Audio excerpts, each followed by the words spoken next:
This is Dwelling of Duels. Is my audio coming through? I'm gonna have to hope so. Can you hear me? Can people hear me? Yeah, your audio's coming through.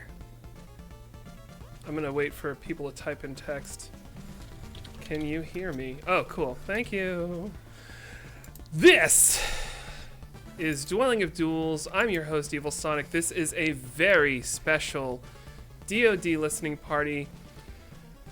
We will invite you to join us in about 148 hours for our live listening party, the Sonic Brevity tracks in person at MAGFest. But tonight we are doing a very special hype train. So special I forgot to turn my camera on. There I am. Hey everyone. There are so many talented Dwelling of Duels participants who have a long history, a bright future, and a lot of next week stuff to talk about related to MAGFest. So I wanted to throw an impromptu celebration. No joke, friends, I started messaging people this morning to see if it was just going to be me in a playlist or if it was going to be a star-studded event. And let me tell you, you did not disappoint. In fact, tonight is going to be so star-studded, so packed, I can't even waste any more time talking myself. So maybe our first guest is about to be ready. I'm turning the camera on. Without any further ado, Carrie! It's me. Hey. Hey. The late legend, bass slappinist, buy score happinist, premium vintage and appinist. You amazing individual. I hear you're going to be on the main stage this year. I am, yeah. It's my first time on MAGFest main stage. It's not my first time performing at MAGFest, but it is my first time on the main stage, which is a pretty big deal for me. It's something I've wanted for a very long time. I've been attending MAGFest since 2011, and I've done Belvedere once before with my last band, Quick Save. That was in 2022. And then last year, I performed in the Jam Space with Ian Cowell and the Band of Exceptional Goblins. And Premium Vintage is getting some looks, so we're playing main stage, which is extremely anxiety-inducing, to be honest with you. But no, I'm very excited. You're gonna rise to it. Thank you. I know you've lived in near Baltimore for a while. When was your first MAGFest as a fan or a performer? So my first MAG was the first one at the Gaylord. And it's interesting because I had been going to like MAG related events prior to that. Like I had gone to BitGen Gamerfest in Baltimore prior to that, but I didn't go to MAGFest proper until the first year it was at the Gaylord, which I believe was 2011 or 2012. Maybe It was 2012. Have you been every year? Every year since then, yeah. Nice. That's pretty awesome. Yeah. So how does one put it? Did you get into video game music because of MAGFest, or did you get into MAGFest because of video game music? I would say I got into MAGFest because of video game music. Like, I was very lucky to have attended a high school in Reisterstown, Maryland, Franklin High School. At least when I was going there, it had a very robust music program. And I had a class called Music Tech, which was basically like how to use a DAW. So we were allowed to kind of use this program to like arrange whatever we wanted. The whole goal was like, okay, like you're using this technology to produce music electronically. So a lot of what I was doing in that class when I was like 15, 16 years old was arranging stuff from Zelda and arranging stuff from Golden Sun and arranging stuff from Pokemon and stuff like that. So somewhere in a box in the garage here, I have like a collection of old floppy disks that have like baby's first video game arrangements on them. But yeah, it was very much something I was into well before I even knew kind of what MAGFest even was. A lot of the songs, like when I was really first learning, because I was a bassist first, I started teaching myself guitar when I was about 15, 16 as well. And a lot of the stuff that I gravitated towards as far as what I was teaching myself on guitar was video game music. So some of the earliest stuff I can recall learning on guitar was like the Zelda 2 dungeon theme and stuff like that. So I've always just sort of like been a fan of listening to and playing video game music, and then I just sort of like found out about MAGFest after the fact.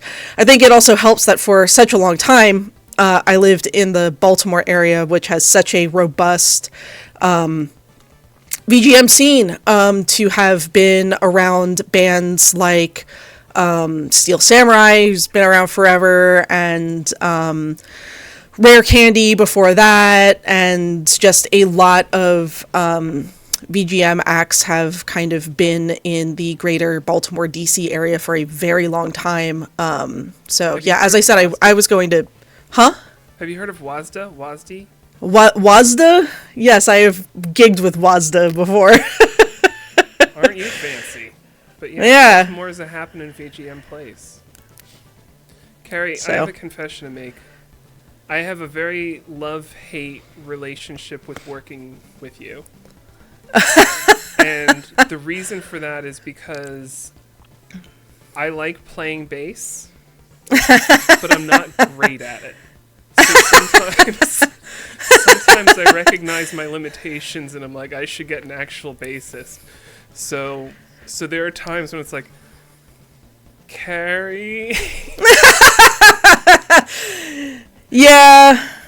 You are an incredible slapper. Thank you. It happen.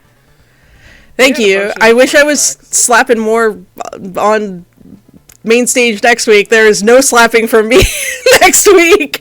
It's all prog metal with premium vintage. There is no thumping, slapping, any of that. I barely get to play any fingerstyle. I'm basically picking the entire set. So, yeah. I've heard that the bassist for Trans-Siberian Orchestra picks his bass, so if it's here's the thing. Here's the thing. Look, my father, who's as boomer as it gets when it comes to talking about guitar and bass technique, he always told me that if it's good enough for Paul McCartney, it's good enough for you. And I went, okay, well, that's fair. I do keep, pick technique in my toolkit. I would say bass-wise, I do prefer fingerstyle, generally speaking. But, with the kind of stuff that I'm doing with Premium Vintage, and also just given the fact that my guitarist in Premium Vintage, Mark Schimmelbusch, kind of prefers me to use a pick, and he's doing a lot of the initial arranging. I'm like, whatever, man. Like, I'll just do whatever you want me to do. So. All right, I'm looking at the clock, and we've got like 40 seconds before the next track. Okay. What are the dates next week? Dates and times we should keep an eye out for Carrie at MAG. Cool. Technically, I'm performing twice. If you want to see me play extremely adequate trombone, come to the opening ceremonies. I will be performing with the Gotta Go Brass Trombone Choir, where you can also see me, hear a arrangement of the Sonic '06 classic His World that I did for the trombone choir. So we'll be doing 3 songs. That is one of them. And then Premium Vintage will be main stage Saturday night, 7:40 p.m. between Master Boot Record and Martial Art. So No pressure, right?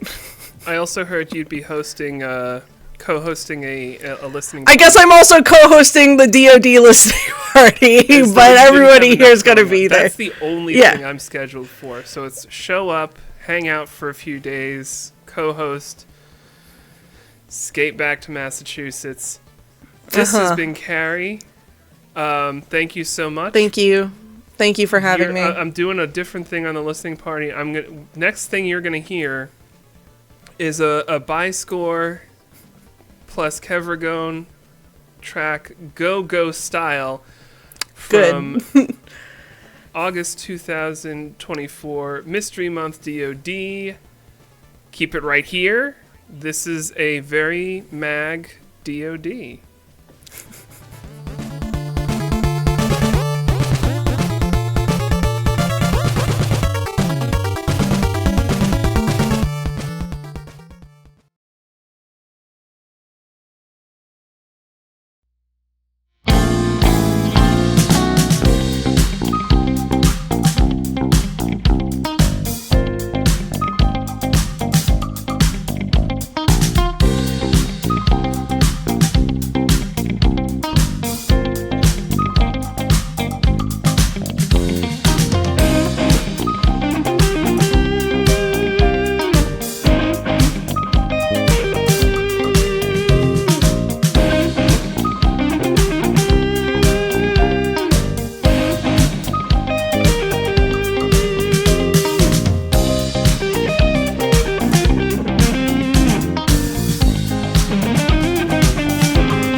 Joe, I can hear myself in your thing.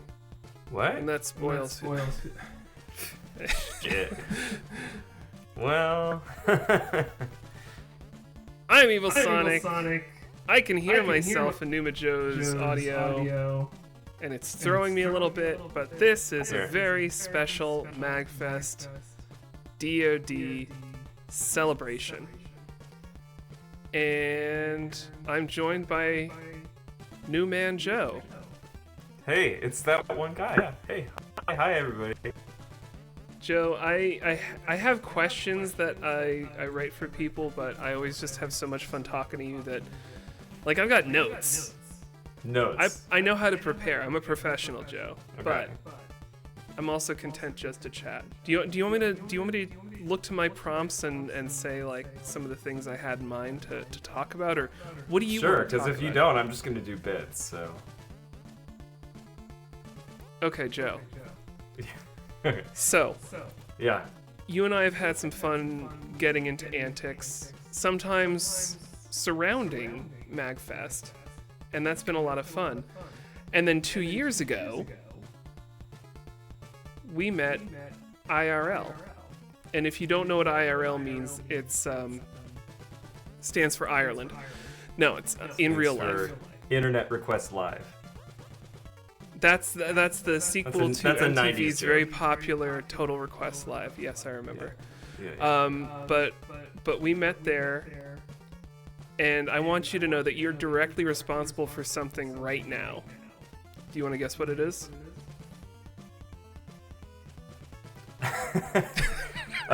If it's a boner, I don't want to know. This is pretending to be PG-15, sir.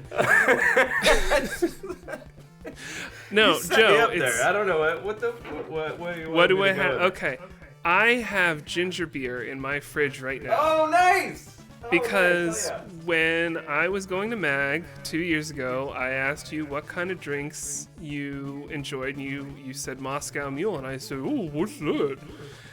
Because I hadn't had such a thing. So I went to Trader Joe's in Alexandria, Virginia. You know it. It's a nice store. And I got the Trader Joe's ginger beer. It's And so then you good. didn't have any. So I drove it back to Massachusetts.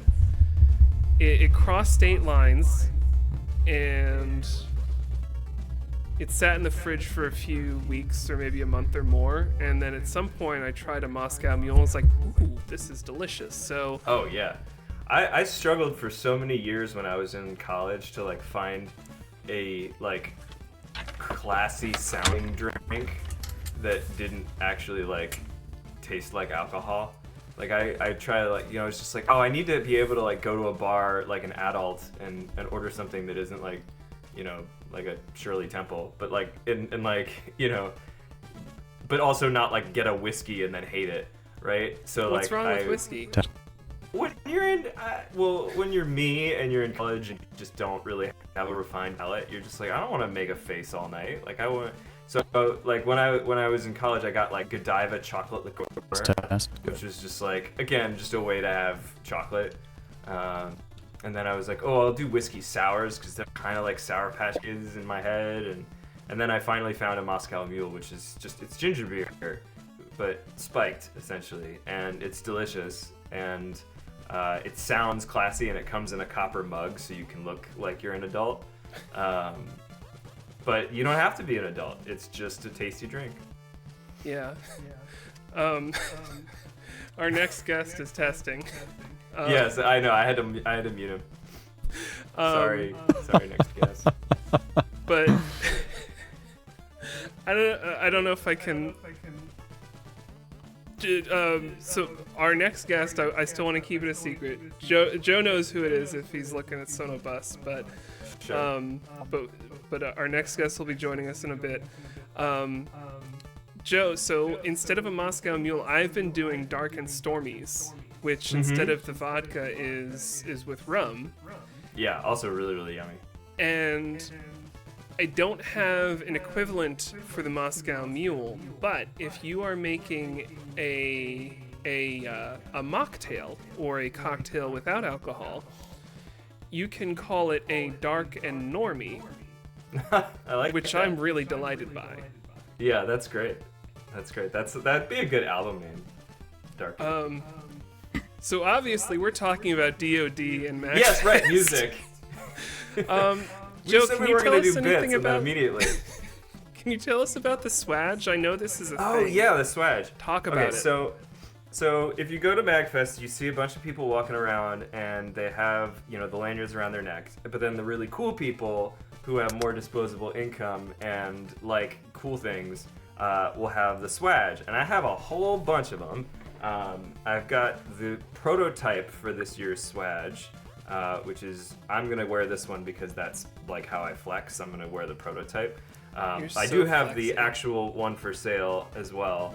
And I have all the other ones. But what was really cool about working on the swag this year is so I kind of sort of de facto became music director because I'm like the only person on the swag team who's willing to do it and has like a music background. And so this year they have, actually I'll show you, they have a speaker on the swag, like a real deal speaker, and a headphone jack, which is even cooler. So bring wired headphones if you're coming to MAG, because you get to use it. And so they're like, let's make a swag hero. Let's make a Guitar Hero game. And so a whole bunch of DoD people contributed to the swags this year. And say they are like legit video game composers that people will spend money on this video game and to play their songs. And I have a full list of the swag composers, but I'm gonna keep it as a secret because it's a surprise, and perhaps they'll all just reveal themselves in chat. But yeah, super to get a whole bunch of like original tunes and out there in a video game, make some chip tunes, and have people play them. So it's been cool. So you mentioned people who are really cool and have disposable income. What if someone's really cool and doesn't have disposable income? Can we mug you, or I mean, what? can. I'm a lawyer, so. So there is that an incentive? to I mean, mug you, or- I know people. I can get you arrested. What if we But if you wear wanna masks mug me- for health reasons? If you want to mug me for a $45 piece of plastic, I might like do the Uncle Iroh and Avatar: The Last Airbender thing and like kick your ass and then like teach you to get a real job, because you That shouldn't was have so to mug nerdy. someone I kicked your 45. ass mentally thinking about it. God damn it, Joe. You're just saying things that make me want to mug you more. I'm gonna. I'll be the guy who like you have bad posture and Okay, and so correct your form. COA, you shouldn't mug Joe. because But I if you know did, karate. like, I mean, would anyone blame you? I No, mean, don't mug Joe. Joe, I don't know why you brought up this like let's mug Joe agenda of yours, but don't mug Joe, hug Joe. porque no lo dos. We said no bits. Well, okay, no scripted bits, but you know, Okay, this is good. this is where- Yeah, because this that's is what why I the wanted to do stream it this way. needs is less organization. So we have like about a minute left on the DoD track before the music starts. Are you performing at MAGFest this year? Yes, I've got a whole bunch of crazy crap that I'm doing. So let me list it off. This is like a weird year because I'm like crazy busy, and normally I'm like not. Normally I kind of don't do that much at Super, and I just do all this stuff at MAGWest. But okay, real quick rapid fire. Thursday, I'm doing a panel on MAGWest. The MAGWest people asked me to be part of it, which was very flattering. So I'll be there with Gene, and V. It'll be really cool. Then I'm on another panel talking about the swag specifically, and I'm going to go behind the scenes, and I'm going to show where all 3, 4, 5, 1, 8s are. So that's really good. And then I got asked on Thursday evening to do this thing called Jamming with the Stars. So it's one of the cool things about this year is they're getting all the people who run like the video game like live jams around the country. They're all coming together. and we're doing a panel about that. We're also going to do a jam session of like all these people who run jam. So that could either be really cool and special, or it could be a whole bunch of people who all want to run the show and it's terrible. So, you know, you'll find out 10 p.m. On Friday, I'm doing a small ensemble show, and Jay, Ronan F, Punk PG Mixer Bitch, is going to be part of that. It's actually really special because I'll be performing from the Swag. But it was real because, you know, I had someone else arrange music that I composed, and that's not a thing that I ever anticipated would happen in my lifetime. So that's really dope. And then it gets more surreal because at 8:30 I'm performing with Super Strike on main stage, and we have a special guest. I don't think I'm allowed to tell you who the special guest is. It is somebody who I started, and I was playing alongside. And it will be very surreal, and it will be unforgettable, and I will practice this evening so that I mess that up. Then we have the jam panel, and then finally this weird thing called Dwelling of Duels. They're doing a listening party, and then Saturday doing a lawyer panel finally. So that'll be really fun. Oh, and one last thing, Saturday morning. There's going to be a role-playing session that a bunch of DODers are going to be involved in. That for those of you who are able to make it and be awake in the morning, me and Katajan and Tuck and Steph and Sam Castry, the Orange Neon Knight lawyer, we're all going to do a little horror one-shot, and I invite everybody to come watch because it's going to be really fun and unique. And I am promoting. Joe, it took you 3 minutes to say the same. 3 minutes? In a minute. I was keeping track. Oh. Did I just self-promotion longy? Well, you're just doing too many things. Yeah. Take a nap, for fuck's sake. Yeah. Self-care, my friend. I need a dark and stormy to do it though. We're actually like into. I was so stupid for thinking I should schedule these things. So our next guest has been bumped by 2 minutes. I'm gonna do a quick brevity track just as a palate cleanser until our next. I was gonna do a Numa Joe feature track, but he was talking for a while because he's doing something. We did too many bits. Dude, I've got time. You can do a full track. It's all good. Who is that? Who's joining us? Someone who didn't know they were live, apparently. Does someone have a video that I can drop in? Oh yeah, there it is. Oh, okay. Hey. Joe, Hi. I'm gonna replace your face, Joe. It's not personal. Okay, bye. We love you, Bye. Joe. Bye. Oh, I have to delete. Yo, here's the video link from the text, so it's just the URL. And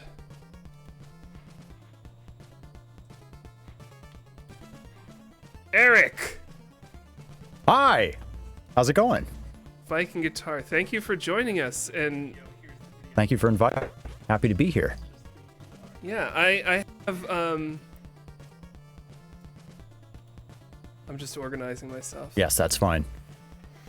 So I'm really glad that you're here tonight. I know you told me you wouldn't be able to join us next week, but Correct. I know you've had some history with MAGFest. So as I was getting ready for tonight, I was thinking about who's going to be there next week, who's been there previous weeks, previous years, previous decades at this point. MAG is fairly old at this point, but yeah, what's your history with MAG and DoD and all that? Well, not as as some, but we let's see here. Viking Guitar Live has played a few times. We've been very fortunate to get to do that. band members of ours are in a number of other bands. Super Strikers that just got hyped a little bit, rightly so. Grant's in that band. He's going to be playing. Anyway, we're just kind of tied up with a lot of the MAGFest stuff and have been over the years. I haven't been in a few years, but I've been going off and on since 2014. So, yeah. I like MAGFest. I think it's a great thing. Yeah. Where are you in the world, and how far away is MAGFest? That's the age-old question for a lot of people. Yeah, I'm closer than I was for a long time. I used to have to fly out from Bay Area, California, but I live in Rochester, New York now. And so it's a drive of, I don't know, about 6 or 7-ish hours. It's not a bad drive. Not terrible. Much easier than flying across the country with guitar equipment, you know. Actually, okay. So, geography is like one of my weakest points, and if it isn't in the 30-minute radius that I live in, I don't understand it. I'm kind of right there with you since moving out here. I still haven't learned it all. But like, so I'm in Western Massachusetts and Rochester, New York. If it's in New York and it's not New York City, my understanding is that it's Buffalo. We are about an hour east of Buffalo, like almost due east. So you're really close. We're right by Niagara Falls and How stuff. the hell do you do that in 6 hours? So we're in Western Mass. It takes me like 5 hours to get to New Jersey. So check it out. I am basing this on the drive time that we did twice. We went to Baltimore for things, and based on where else did we go? Where did Mag Labs used to be? Was that Baltimore also? I think so. Yeah. It would take us about, I don't know, 4.5 or 5 hours or something to get there. And so that's my guesstimate. Yeah. But my cartography and estimates are a little not even outdated, but unpopulated since moving out here. I've only been out here for about 5 years, and that started right as COVID hit. So it's been a normal 5 years. It's been the sort just of a 5 perfect years you can easily base textbook. assumptions and routines off of. Exactly. But yeah, it's doable. It's a doable drive. Have you been to other? So the only con that I've been to has been MAGFest. Mm-hmm. I've been to some Mini Bosses show in the basement of the Unitarian Church in Philadelphia, but that's not exactly a con. But I know there's MAGWest, there's VGM Con, there are a few other things.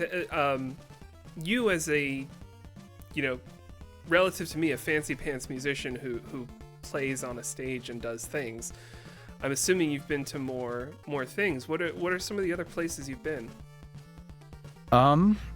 Well, a lot of my time was, like I said, out in the Bay Area. So starting with the more, localized things, just a bunch of shows out there with, the Koopas when they were still around, and Kirby's Dream Band, and Super Madness, and, God, just too many to list. And it's been a number of years now at this point, but a lot of those folks. And then MAGWest, there was MAGQuest before that, which was kind of their scouting event for that.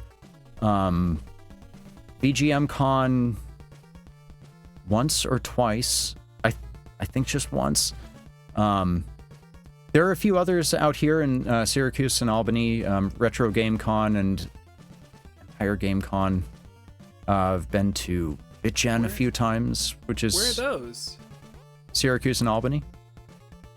Okay, because I was going to say, like, being in Massachusetts, I've been pining for more things in the Northeast, and...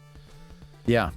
Syracuse, man. Retro Game Con every year, usually in the summer. Danimals played there a number of times. They've had Lame Genie out there. I've performed a few times. It's a good event. It's growing. It's it is a stay overnight sort of thing, but it isn't. The thing that Mag Super has going for it is that it's got that centralized location. So the transitions between going to shows and having downtime and hanging out with people and getting food and all that, it just kind of blends into the stream of consciousness as the weekend progresses, And that's kind of harder to replicate in some of these other, events that haven't yet gotten to the point where they can justify, dropping money. Exactly. Single space. Like, Yeah. it's a little more spread out. Yeah. But, they obviously have their own advantages, so, yeah. Yeah, I mean, I've heard some of the MAGWest scene is a lot like MAGFest early days. The last... Okay, so I'll say it's famous in my mind, but it's also one of those things that doesn't matter to anybody else. But I very famously took a break from DoD for a period of time. Mm-hmm. So, like, back before, when I was very involved, back when I was in college, the last time I went to MAGFest, I think, was the last time attendance was under 1,000 people. Yeah, so And that so was well before my first time, yeah. It's a small enough event. It's it all existed in a single hotel, and there was a Waffle House across the highway, but Sparks was sold out in the Tri-County area because all the nerds descended. And obviously now it's a much bigger event. If you are in the Gaylord or in one of those hotels that's like right there, that's relatively central, but that's one of those things that, do you have experience of, like, have you been to a MAGFest when you are just out in the boonies and the sticks, and what's that like? I don't know if this is interesting to people, but it's something that comes to my mind. With Super Mag, I've been fortunate that the first couple of years I went, or the first year I went, it was big, but it hadn't yet grown to the point that getting hotel rooms was just a total living nightmare. So, as long as you were kind of on top of things, it was no problem. So I had a hotel room on site the first time, and then actually all the remaining times that I got to go, I was performing in some capacity where they were comping rooms. So, I know that sounds like an opulent luxury these days. It's not a bad place to be. Not a bad place to be. Yeah, but, I luckily haven't had to stay off site for that. I have for some of the other events I've been to. We got lucky enough to play 2 PAX events, South and East, in 2017. And one of those, I forget which one, but, like, there was just no way that they could house us on site. They got us a hotel room, but it was a little bit of ways, and it was in early March, and we were, walking like a mile with our equipment, it was kind of cold. Okay, so if it Yeah. was March and it was cold, I'm going to assume it was PAX East. Yeah, it was. That was. So in Yeah. Boston. Boston, yeah. Okay. And San Antonio was south, I think. Yeah. Yeah. So, I mean, with Boston, you at least have the world famous and undisputed champion of public transit that is the T. And if it's PAX East and you're talking downtown, there's nothing other than the Green Line, which is the paragon of lines. It's hard to remember, I can tell you, if it was PAX East, it was the fucking Green Line, and the Green Line is... I lived 5 years in Boston, and I have a love-hate relationship with the Green Line. There's so many different versions of it, which is nice, but it's so unreliable, and it's shit. But yeah, I mean, that's the thing. Like, Yeah. in Boston, I could see you can hop on a train and do a thing in like National Harbor if you're on the other side of the bridge. That, like, I look at Google Maps and it's just a nightmare to get from one place to the other. This is obviously why I wanted to bring Eric Peabody, the talented musician and incredible producer of music, to talk about transit times and strategies. Dude, I woke up at like 4:30 this morning. I'm happy to talk about whatever you want to talk about, man. I'm just happy to be here and semi-coherent. Spoiler, talking about being here, you are low-key responsible for me being here. Really? How was that? In a very tangential way. But your Viking Guitar University videos Ah, yes. were crucial to me getting back into the fold and me getting the chutzpah to just insert myself into DoD to the point that I would nag Catagen until he let me start doing these streams and you know, everything else that followed. But That makes me really happy, dude. I mean, those are some. You taught me what sidechain compression is. That is Probably that is not how I well got enough, people well, to as well as I stop. should have, but yeah. No, it worked. Like you good. had that Axel F example. Yeah, that MIDI that I would use for everything because it's just easy to punch in real quick, yeah. And it worked. The sound of knowledge acquisition. You know, if I could just interject real quick, that Please. I had the same conversation. I have the same conversation to this day with Grant, with Stemage, because it was the same sort of thing. I had taken some time off from music because for me, it was that my first album recording experience, just kind of muddling my way through it, was so horrendously cumbersome and frustrating and hellish that I actually stopped playing guitar for a few years. Oof. And when I got back into it, I'm like, there's probably a better way than the, shitty jerry-rigged thing I had wired together.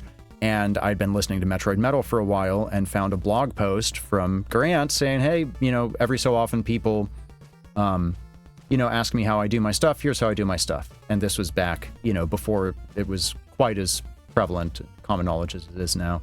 But that's what allowed me to get going with getting back into things. And I started with, I'll just do some game covers to kind of get my chops back until, I can work on my serious music. But anyway, to have you say that to me means a lot, and I'm very happy to hear that, which is just so rad, dude. That's a cool way to end a Saturday right there. I mean, and not to throw a lot on your plate, but do you have any plans to update those tutorials, or would you be interested in joining us for like a mix breakdown? Or anything? Yeah. Your name pops up when I'm looking at the list of people that I might be able to poke and harass into like doing something on a Twitch stream. Your name is up there because Who has you had the problems saying gall. no? you had the gall to do those amazing videos, and they loom so large for not just me but other DoDers. I think that that's a go-to link. That's on a that's on a page somewhere. What is it? A Notion? There's some like there's some website that is a really handy place to like throw links at, and there are a bunch of production related links, and the VGU, the Viking Guitar University, is up there. I didn't know that. That's pretty rad. Yeah. I do want to do more. First off, I'm glad they were helpful. I'm sure this applies at all points in someone's progression through something, but looking back at it, I feel like I was probably woefully underqualified to be teaching anyone anything at that point. But I have thought about doing more. In fact, just last week bought a component that I need to set up a teleprompter properly here, because I've been thinking about more Reaper videos in particular. My guitar skills are nowhere near where they need to be for me to, again, entertain the hubris of doing guitar instructional videos. But the Reaper stuff, I would like to teach more of. The thing is, I am not up to date on the latest versions of Reaper. I'm still on version 6, so I'm a whole iteration behind, and there's been a lot of new stuff added. And I keep waiting for a point that it is convenient to upgrade, where I can risk potentially having some downtime if, something breaks or a plugin, it's just all the, things that can go wrong. And the lucky problem I have is that I haven't had enough of a gap where I just haven't had anything on my plate I've had to do that I've been able to, potentially You've got a full sabotage dance card. Yeah, the main tool I use every day. Yeah. But I do want to do more videos. I will say this, there's never been a time where there are more people doing really useful Reaper videos and more specialized Reaper videos for weirdo things you can do with it, and with scripting, and in specific fields. There's a guy that I was following on Twitter back before that What's turned. Twitter? But he just made all these scripts that were specific to sound design stuff for his workflows, you know, specifically sound design for games and film and stuff. And so, yeah, you have people like that that are just, A, really good at, you know, their trade, and B, really good at knowing the technical side of Reaper and explaining that to other people and getting efficient tools for those people. So I do want to do more. Part of it is just that I like to indulge myself by doing more videos, but, you know, the reality is anyone that wants to learn it, it's a wonderful, wonderful time to learn it. So, Yeah. you know, even without me, somehow you've all survived. Barely. I'll say, like, as Is it living or just existence? survival is not enough. But as a hobbyist, I wouldn't want to lead you astray, and you're smart enough to not just take me at my word, I'm sure. But I don't trust anyone. Go for it. But I made the jump from Reaper 6 to 7, and it was pretty seamless. Okay. There were a few things, like the interface updated, but I was able to revert it back to what was familiar and friendly. Hand knob and some of those other things. And, Exactly. yeah. So, I mean, that's the thing is, the sad truth, I've been so busy with my day job that I feel like so much time passes between DoD projects.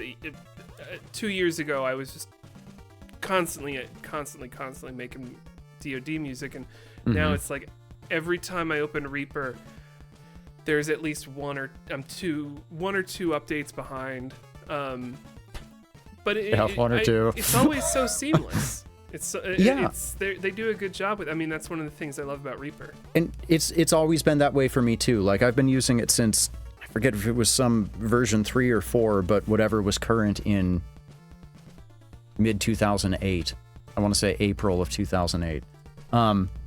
So I've gone through, you know, a ton of little updates and at least 2, if not 3 of the big version updates, and it's always been totally fine.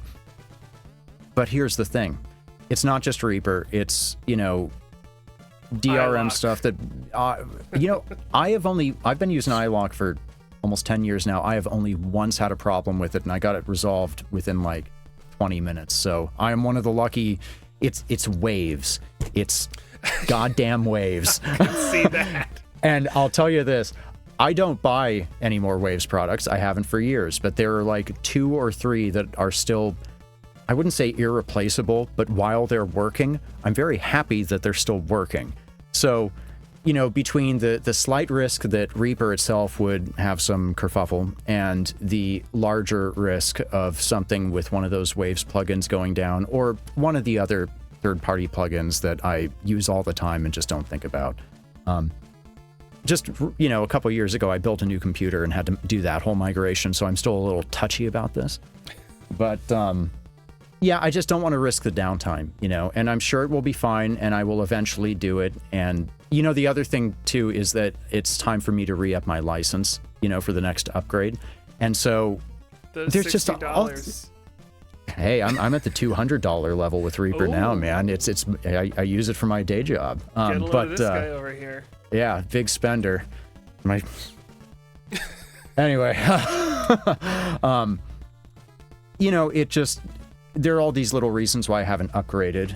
And so since I haven't upgraded, I haven't learned about all of the new stuff. Like, you know, there's something replacing takes. There's a lanes function now. Things that I'm sure are, you know, once I can integrate into my own workflow, are going to be very advantageous. And thus, if I have that knowledge, I feel like I'm, you know, a bit better able to teach people about what it has to offer and how to most effectively use it now. So, again, a lot of little things putting it off. I want to do more. I like those. I feel like they actually contribute something instead of just, you know, me putting out another video where I'm standing right there, you know, pretending I'm on stage or something. So, Not that there's anything wrong with that. there's nothing wrong with that, but, you know, got to mix it up. All right. Eric, anything else you want to impart to us before we move on? Yes. This night is so stacked. I was like, I had 15-minute blocks assuming it was going to be 5 to 10 minutes of talking, and then there'd be some music in between. I was woefully misguided in that assumption. I'm very excited about our next guest, who's due to come on in 1 minute. I need to give him the link, but I'll check in with him and see if he's got some time. But can I plug a couple things really quick, just while I'm here?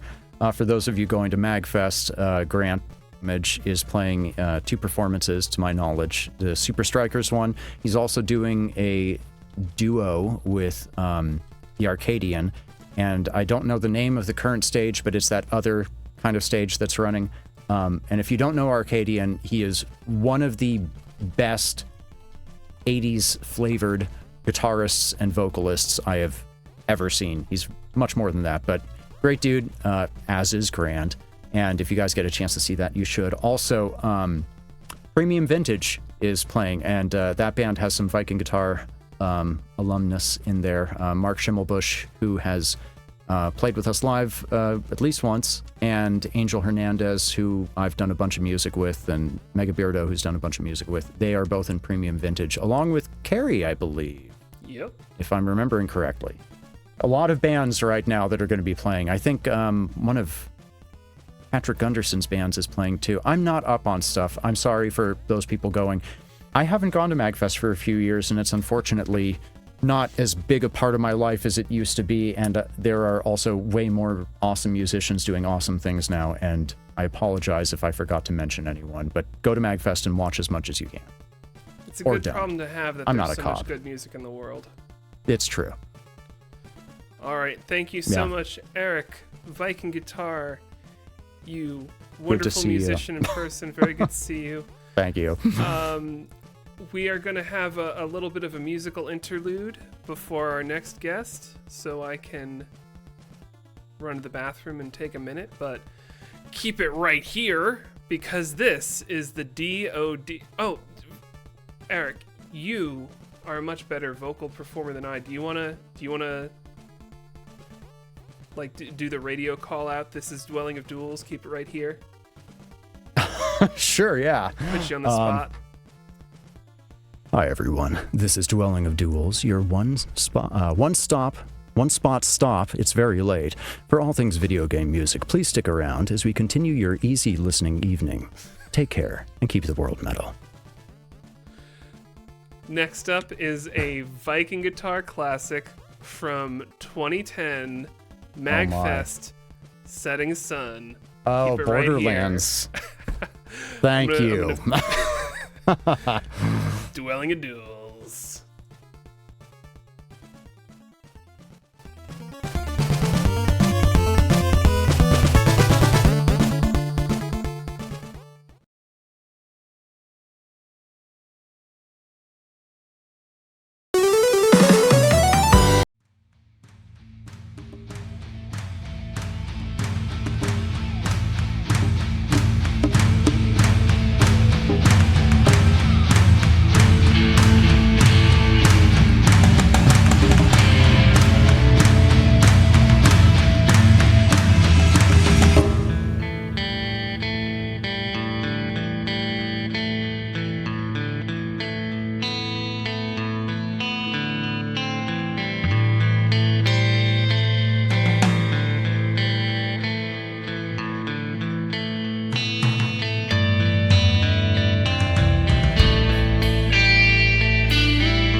forgot to tell you I always loved you.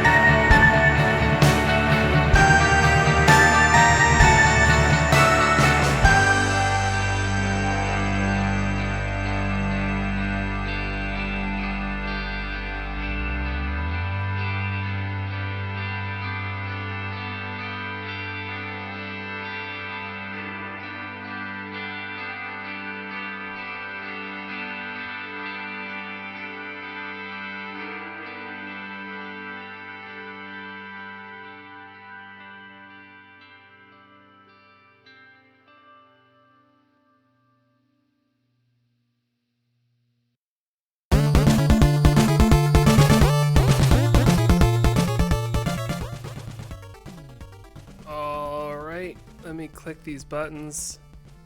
Co-host cam, host cam, transition. I'm Evil Sonic. This is Dwelling of Duels. Joining me right now is JMR. Can I call you Jay, or would you prefer I call you Mr. MR? You can call me Jeff. I think I would prefer Jeff. Jeff. Okay. Jeff, thank you for joining us tonight. It's a pleasure to be here. This is semi-familiar territory to me. It's been a long time since I've been on a DoD listening party hosting job, though. But correct me if I'm wrong, you have a long and proud history of making DoD listening parties happen at MAG. Am I remembering that right? Sort of. My role at the MAGFest listening parties was more technical. Trying to get the online streams happening was kind of my bread and butter. And that's what I did, I think, from 2015, 2016, 2017. There was like a 3 or 4 year stint where I was basically like the tech guy for the DoD listening panel. I can tell you, as somebody who is an idiot, when I know how to click buttons, I know how to talk and talk about music and stuff, but it like the technical behind the scenes, like that stuff is so crucial, and I can't tell you how many times it's 7:43 and I know I have to get the pre-show listening party up, and I can only imagine how much more heightened that is when it's a live in-person event and you're at the Gaylord and the Wi-Fi is shitting and it's like 2 a.m. and Jeff, how do you do what you do?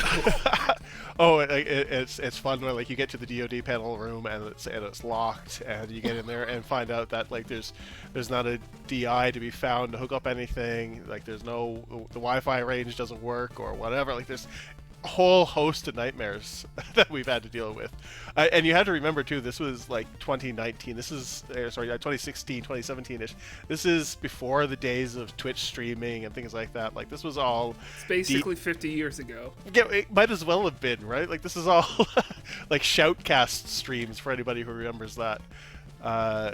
Yeah, it was a different time, and I'm kind of proud I was able to help bring the DoD listening party to some people at home. I mean, the streams were always a little bit shaky. We always had a little bit of dropouts, but I mean, it was, as someone who for several years watched MAGFest from a distance, like didn't get to go until 2011. For someone who was watching all the video content, like what little video content, what little audio content that made it online, I really appreciated the people who put in that effort on those days. So it was kind of nice to be, returning the favor for people and letting some people at home experience a little bit of the MAGFest magic, if you will. Yeah. And so you've been doing tech stuff at MAGFest for a while. Yep. Now, a little birdie told me you might be performing at MAGFest here and there. It's funny, like looking back, this year will be the 10th anniversary of martial arts' first main stage show, and that's like damn. Yeah. Now, like we've only played like 5 shows at MAGFest. Like most of them have been all on the smaller stages, but yeah, like we're coming up on 10 or 11 years. Yeah, it'll be 11 years since our first show, which was a hallway show, but 10 years since our first main stage show. So it's it feels really good to be coming back again especially after this COVID break that we had, right? Like I mean, like the world was kind of conspiring against us to keep us from playing together for a while, in more ways than one. Martial arts spread out a little bit. Yeah, I did some math the other day. I just popped up Google Maps and like plotted the distance that we all have to travel. It's 8,000 miles collectively. Oh man, the Pretenders could make a song about that one. right. So yeah, it's an ordeal, and it takes an event like MAGFest. It takes a big event like this to get us together and give us and I'm so stoked that they've taken a chance on us again to give us an opportunity to play. It's a real treat, and I'm so stoked for it, especially for the fact that like I have seen half the band in 5 years. I mean, like I've seen Kev and Jer occasionally just at other past events in the last year or so, but yeah, I haven't seen the majority of them. But I haven't seen Corey since 2020. I haven't seen Mikhail since 2020. We're due for like a bit of a family reunion. I mean, on the one hand, I would love to be there for that, but on the other hand, I also want to give you guys your time to, catch up and do your thing. Corey couldn't be here tonight. I know he's working. Yep. We just heard his Smiles and Tears track from MAGFest of 2019. Excellent choice, by the way. I love that track so much. When I was getting caught up on what DoD had been doing over the years, I just downloaded fucking all of it and listened to it straight through. And when I got to 2019 and that track came up, I was like, okay, who's this? How is this only 5th that month? And like, I was a convert immediately. Yeah, I think that was, and 20. This is also around the time that like I'm hearing present day stuff. So it was in 2020 I was listening to what's going on, and I was also getting caught up. So it's like I'm hearing Resurrections. And did that have you on it? No, that was Strife. It was you. It was Strifig, right? Yes, exactly. Yeah, I knew it was somebody. Yep. For martial art. But yeah. Yeah. Obviously, Jeff is here to talk about how great Corey is. Oh yes. Well, I you could get me going for hours. Like I am the biggest Corey Johnson fanboy that exists. Like the whole reason he is performing with martial art, like the whole reason that like from my perspective anyway, was that I wanted to hear his songs played live. Yeah. Simple as that. I wanted to hear his arrangements played live with at least some form of a band, right? And I realize we've kind of taken some of his songs and put our little chiptune spin on them, but they're still Corey's songs at their heart. And like that was the whole reason behind getting him to play with us back in 2016 and 2018, was just like, let's get some of Corey's music on a stage somewhere. I don't know if my mom's watching right now. She asked me to send the link to this stream tonight, but she is a Corey Johnson fanboy too. Like, he just knows how to hit you in the feels. Yes. That like he has this like way of like identifying like the emotional thread that runs through a song, and like taking it and amplifying and twisting it and shaping it in a way that just makes it resonate so much and so powerfully that Jeff, you and I could sit here for 2 hours talking about Corey. Yes, I want to bring it back to the central thread.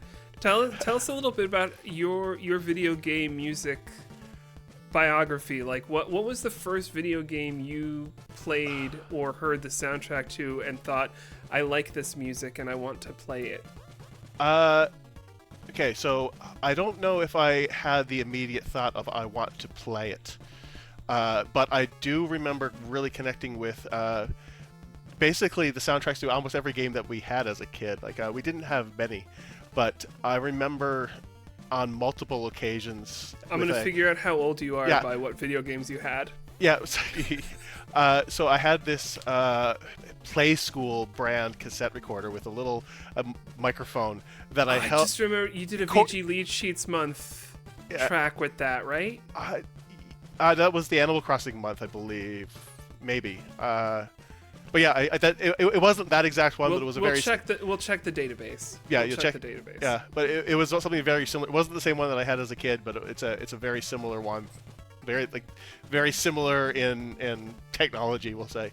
And I would hold that to the microphone, hold that microphone to the speaker on the TV, and I would record the music from. I definitely recorded Sonic the Hedgehog 2. It's a damn fine soundtrack Yeah, to well, record. yeah, and I know thinking back, I know I had Mario 3 music. I remember having some of the world map music and one or two of the overworld themes recorded to a cassette tape.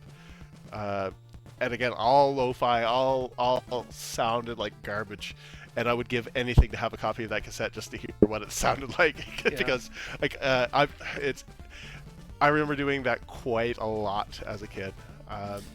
That's something I think about a lot. It just circling back just a tiny bit. Sorry to cut you off there, but it's actually something that Corey and I both did as young kids. So it's kind of funny that we had this like bonding experience or this common experience of recording video game tunes to poorly recorded cassette tapes.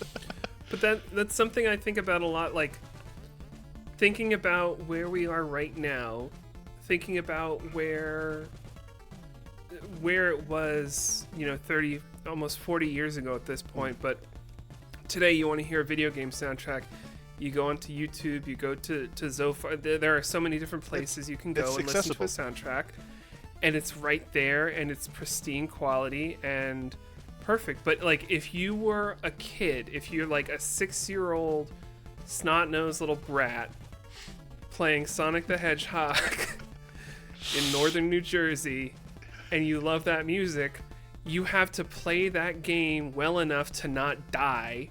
Sonic 2 had a sound test. Keeps going. Sonic 2 had a sound test. You're fine. But like, that is such a concept to me. Like the obstacles to obtaining the music back in the early to mid 90s, because like we didn't have downloads, we didn't have like Nintendo publishing records and CD. Like you couldn't buy this on Apple.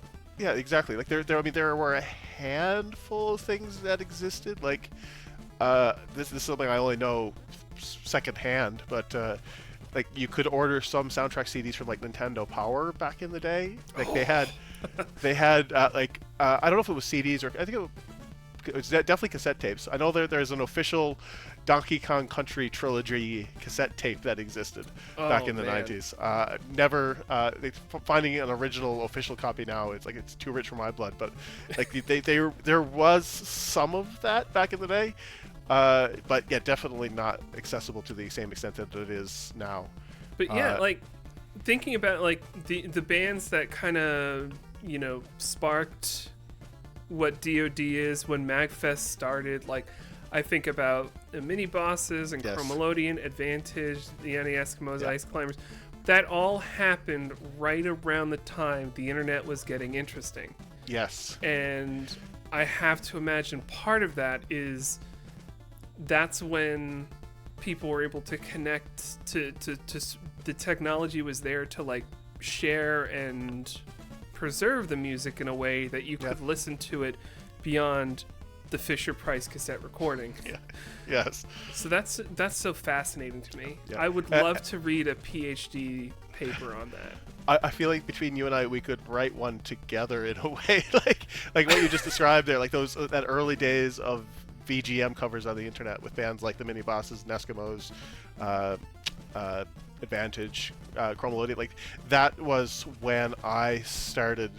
Like that was part of my introduction, coupled with OC Remix. That was part of my introduction to this broader community. Yeah. And even though I wasn't active, I was a teenager then. Back, I couldn't really contribute anything musically, we'll say.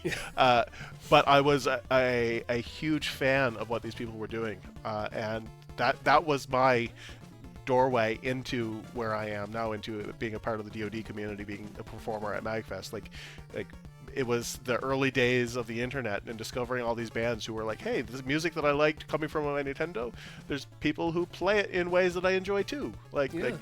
And like if it wasn't for bands like that, if it wasn't for I have to single out Metroid Metal. If it wasn't, like discovering that and hearing like the recordings of them playing live at MAGFest, back in the day, there was a Metroid Metal forum, like a message board, and you could contribute. If you donated to the site, you would get access to a special sponsors section that had extra downloads, and they shared the MAGFest 7 recording. And listening to that was like, I need to go here. Wow. I need to go to this event, and it was like kind of like all of these pieces coalescing that drove me to go into my first MAGFest. That's and so incredible. I haven't looked back, and it's like, and it's going to MAGFest that was like, hey, maybe I can make some music that people would want to listen to as well, and like that's all been like evolution. It's all been gradually growing and building to the point where we're playing MAGFest main stage on Saturday night immediately before the headliners. Like that is so cool. like it's insane to me that we've come that far. Like it's like it blows your mind sometimes. Yes, it blows my mind. Yes, it does, and I'm so incredibly grateful that like someone who entered this community as a fan, as a lover of all what these people were doing, to be able to put my own back out into it and to play with people that I like, with friends, and to perform in front of friends, it just means the world to me. That's magical stuff. It is. You said something that reminded me, like I kind of forgot about this, but when it was my third year of college, I was in like an audio culture class. Mm-hmm. And one of the project, like I had some stupid ass project. I don't even know if I finished it, but the idea I had was I was going to write about video game music, and I went to MAGFest with, it wasn't Fisher Price, but it was a legitimate, it was a fucking tape recorder. Yeah. And I had to buy blank tapes. Like this is, if you ask me a year later, I had like an Edirol, digital recorder. But for that project, that never happened because I went to MAGFest, and instead of recording interviews with people, I got drunk and listened to music. But I went to MAGFest with the goal of interviewing people. I won't name all of them because some of them have fallen off in ways. But I remember I was like, I'm gonna talk to House. I'm gonna talk to Vert. About like video game music, and I ended up writing a really shitty paper. I don't know like if I had anything to contribute to it other than like, hey, isn't it cool that the mini bosses were originally the Genova project right there in UMass Amherst, like 10 minutes down the street? That's interesting. Give me a passing credit. So if I dug out that paper, I would be so ashamed by what I wrote, I'm sure. But Jeff, this has been so I think we gotta move on, but I want to ask you, do you have anything to plug, anything else to add? Yeah, so we've talked about martial art, and we're playing like I said, practically the headliner slot just before. So we're playing Saturday night. What time? Yeah, we're playing 8:50. That's immediately after Premium Vintage, and immediately before Bit Brigade. So you're just going to want to just go in the concert hall. You're going to camp out there. Yeah, exactly. Just get there at 6 o'clock. Stay there for the whole night. But prior to that, on the evening before, everybody who's been on has talked about these guys. Super Strikers. I'm going to be doing live visuals for them. So they're playing 8:30 on Friday, and I am going to be up on stage with them, mixing my colorful videos and lights and things like that, and getting that all up on the screen behind them. And I've got some fun stuff prepared for that. So if you guys could could show up and point and laugh at the visuals that I'm putting up on the screen at the right times. We'll point and cheer. Point and cheer, yeah. We'll laugh when it's appropriate, but we won't point and laugh because we want to do you proud. I was doing some work on them, some last minute tweaks, and I snuck in a DoD reference that will be very obvious and very overt in the very last song of the set. But it's one of those things that everybody who knows the song and knows DoD will recognize this. So it's Monkey Tits, everyone. You heard no, it here first. it's not, but it's something. Don't tell us yet. I want to be surprised. Oh, no spoilies. Yeah, it'll be. I think it'll get a couple cheers. Hopefully, some people will sing along. So. All right, excellent. Thank you so much for joining us, Jeff. Pleasure to talk to you, man. I'm gonna hug tackle you in a few days. Yeah, this is the other. We haven't actually met in person yet, so like I'm really stoked. I was at MAG 2 years ago, and I was still a little bit shy. So I wasn't there that year, so we wouldn't have crossed paths yet. Are you sure? So, yeah, I was there fine. last year, but I wasn't there before that. Well, it was, yeah. Okay. We have never crossed paths yet, so I'm looking forward to that. And yeah, there will be a tackle hug. I will cross your path in a few days, sir. All right, I'm looking forward to it, man. This has been Jeff, JMR. Thank you so much. And we're going to have a quick musical interlude before our next guest. Keep it right here. This is the DoD MAGFest Hype Party.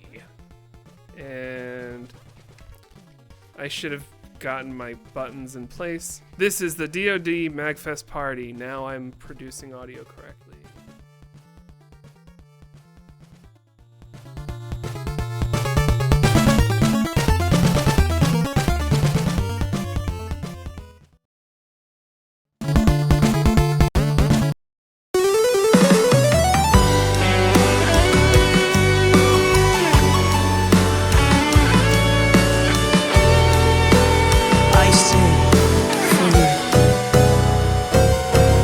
Akamitaye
All right.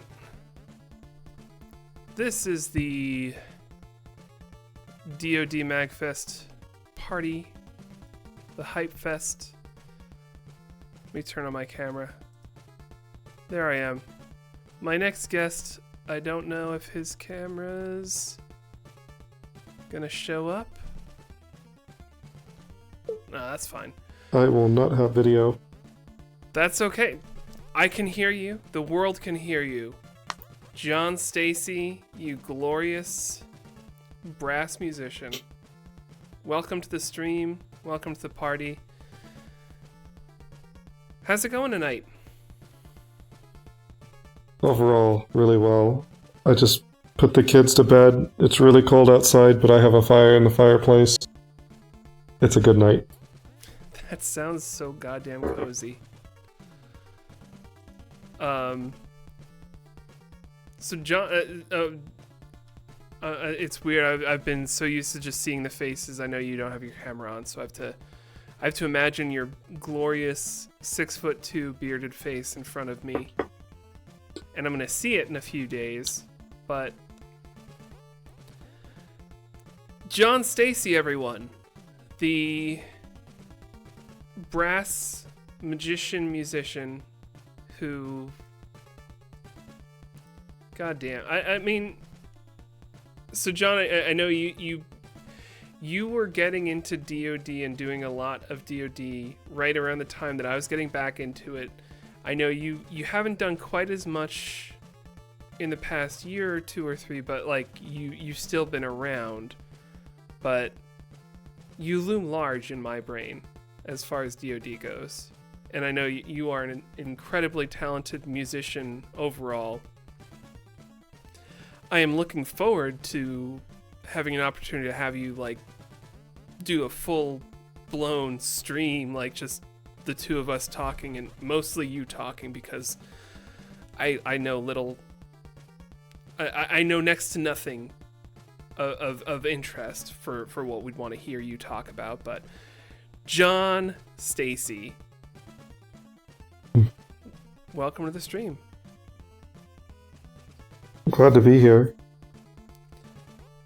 MAGFest? Yeah, it's like you said. I kind of loom large, and I'm just around the community. I'm around the community a lot, and that's just because it's a wonderful place to hang around.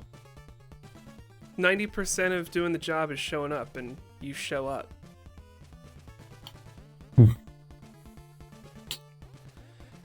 I just saw a question in the chat. John, how many instruments do you play? It's a lot. So there's the instruments I advertise that I play, the ones that I can do but don't advertise, and then the ones that I consider toys, basically, because I can make sound, but I don't use them very much. I think the number of instruments that I can play is somewhere between 40 and 50.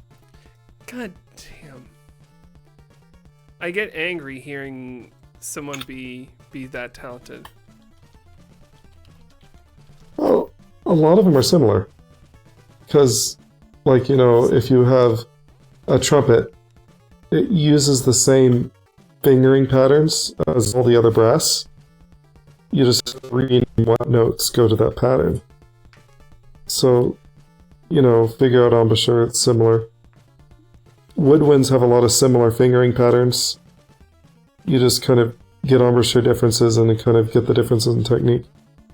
Yeah. And even like guitar and bass, you know, those have a lot of similarities. Mandolin has a lot of similarities to violin.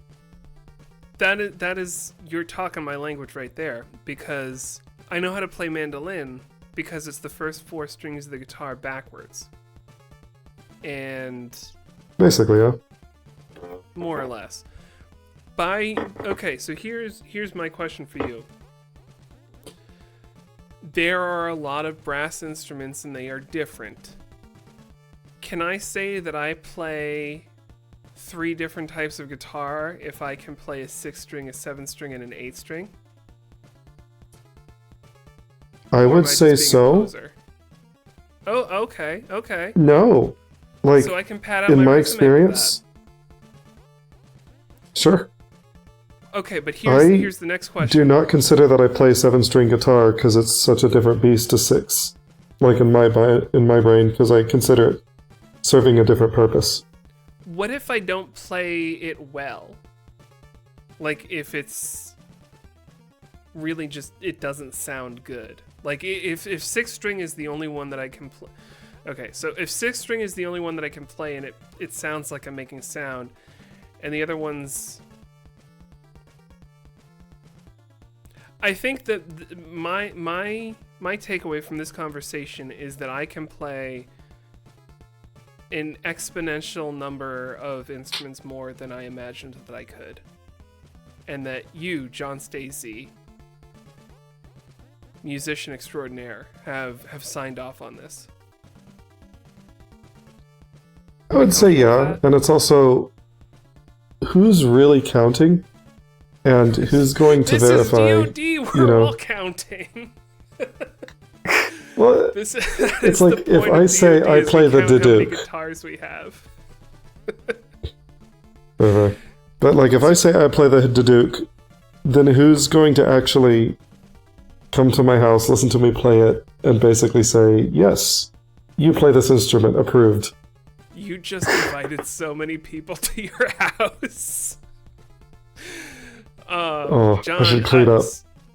So I met you at the Belvedere roughly 2 years ago, and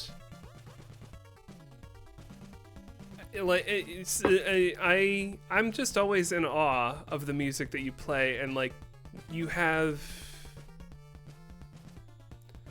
I don't even know how to say it, but when I see you about to play, I know that it's going to be worth sticking around for. And I know you've got, like, okay, so I'm thinking about your DoD history, and you have quite the catalog. In my mind, you touch a lot of different genres. You have a lot of skill and talent, and what's the word? You can hit a lot of variety. Is there anything you want to, like, any of the any of that you want to dive into? Like, I'm thinking about you on a Tiberian Suns track. I'm thinking about you on like a DoD Brass Collective track. I'm thinking about, you know, your primary efforts on Luigi Paint. What's it like doing that many different styles of music? I know that you could probably go on for a while about it, but like, tell us a little bit. Well, it's kind of like being an actor, and I like that. Being able to present yourself in different contexts. Because if you listen to like anything I've arranged for big band, and you listen to a lot of the like musical ideas there, you're going to hear a lot of the same stuff dressed up a slightly different way. And so like thinking about Tiberian Suns, the flamenco track, what was the name? It was El Nuncio. I should look it up. Yeah, it's close to what I just said.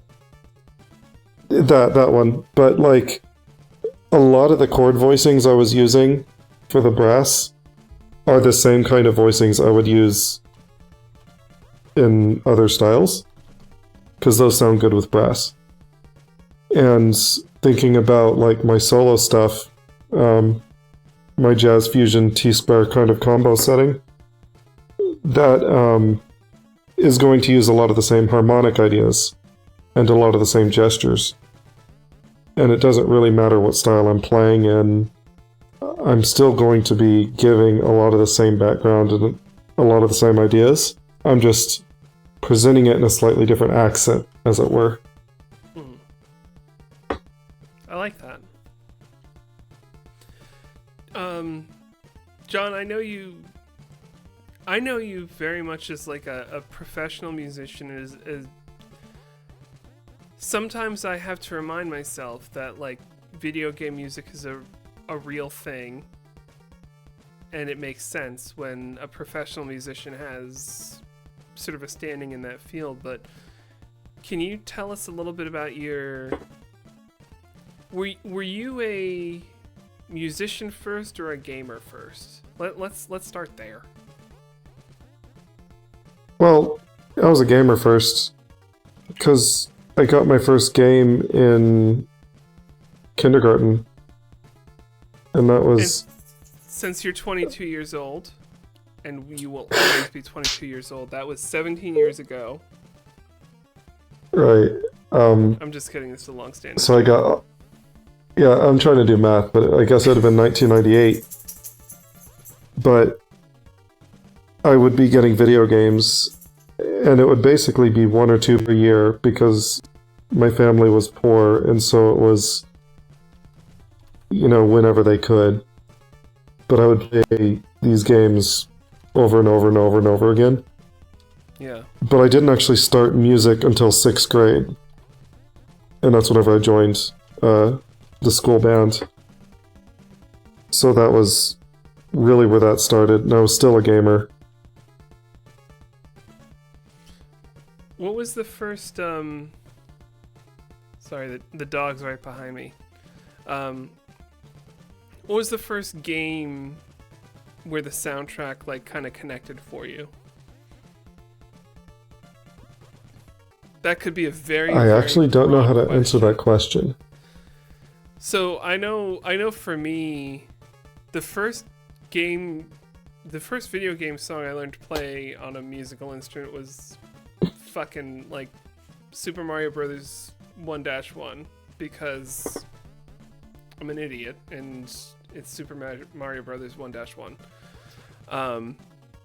The first memory I had of like video game music was hearing the Super Mario 64 track Dire Dire Docks in a Toys R Us when I was 10 around Christmas time, which is just like a magical time for that melody to just hit you. So that one looms large, but I guess like maybe it was, you know, a song that you heard before you were a musician, or the first song you heard from a video game once you considered yourself a musician that kind of hit you in a way. Like,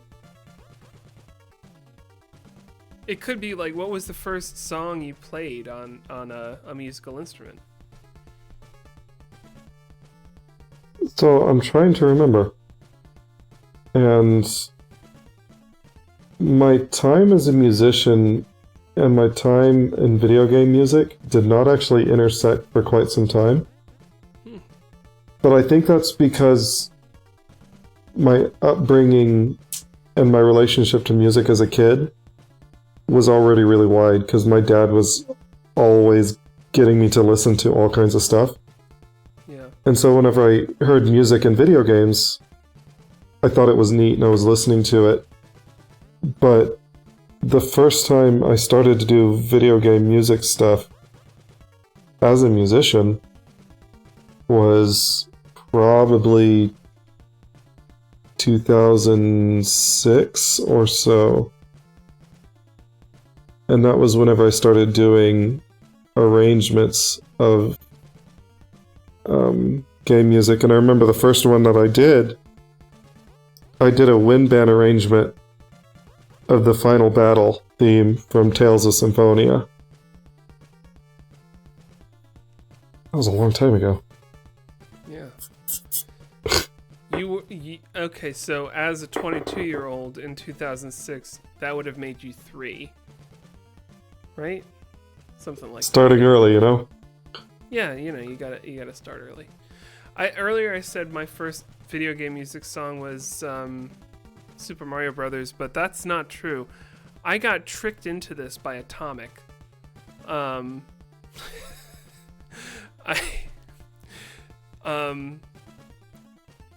probably told this story on this channel enough times that I don't want to rehash it too much, but Atomic and I were in a band back in high school, and for Battle of the Bands, We did 2 covers from Eric's Little Shack, including a Donkey Kong Country cover.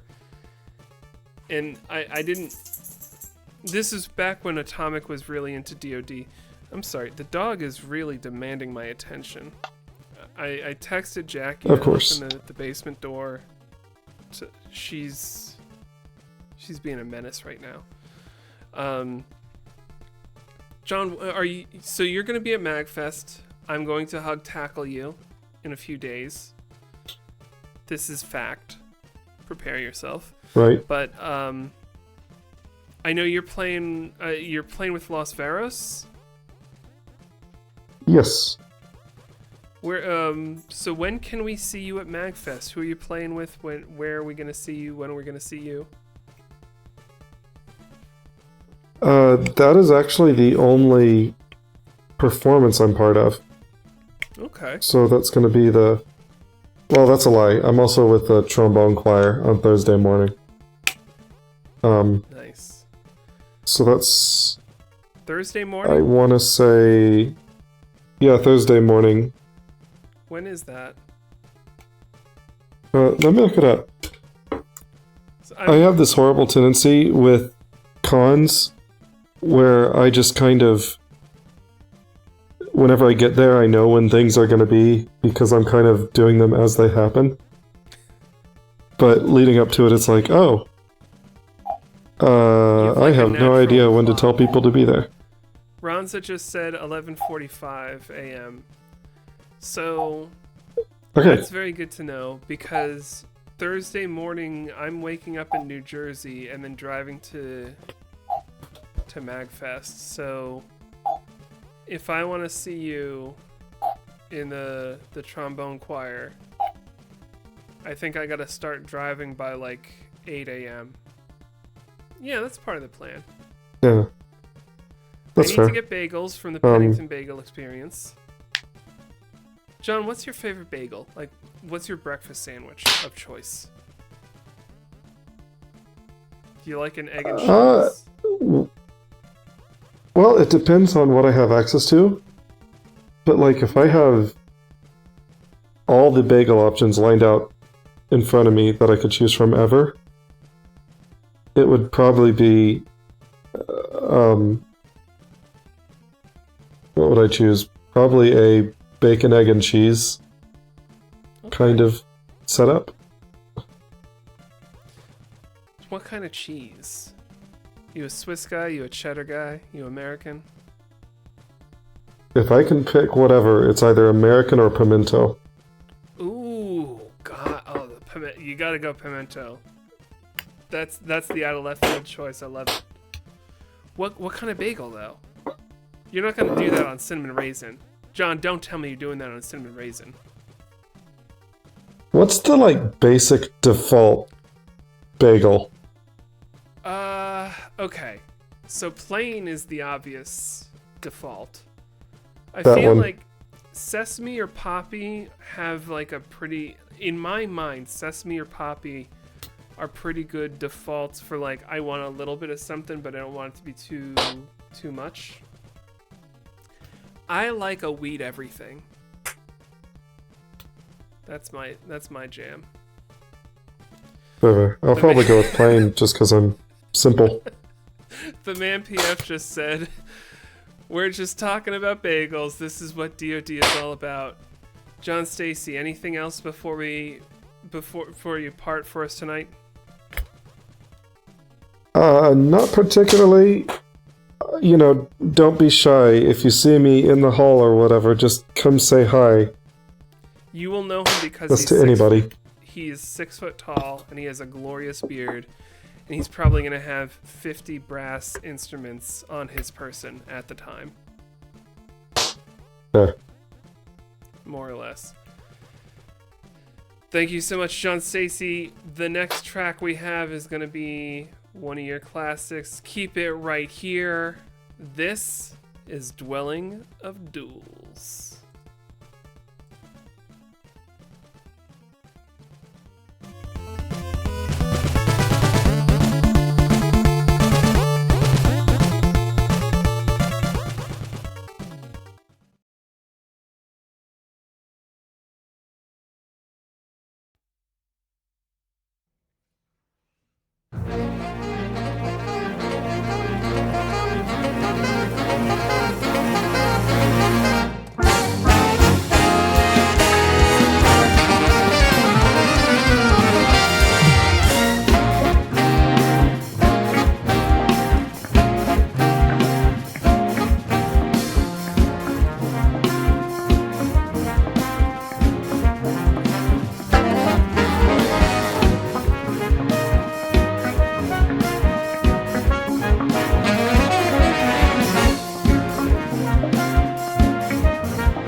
Listen, it's my world that you're stepping in. Walking up to me, you better guess again, cause you want me or less than friends. Get out my door asking all these questions, you know I ain't got the time for. I'll ignore you.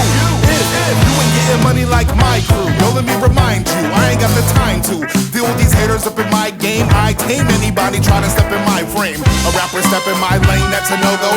I ain't never heard of you like Sozo. Your bars are probably so-so. Looking out of place like Dorothy and Toto. Take everything you got pro bono. You need to go-go, cause copying me is a no-no. I'm moving with no limits like Dojo. Bizarre homo, platinum star like JoJo. You could beat up when you see my power puff like Mojo. You really should have moved on to a different block. You probably should have taken the train to a different stop. Now you see me gazing at your wrist and watch, looking you up and down in your face like it was 6 o'clock. See me sliding through like I just hit a knob. Murder CPU's the way I execute these different ops. Ticking talk, time is running out, so now you getting dropped. I ain't trying to sit and talk, you just better tip like guac. You'll never have the time to get your payback. Me and the underground, we go way back. We intimate like we 69, no face tat. Always moving low like a bass sax, doubled up on a bass track.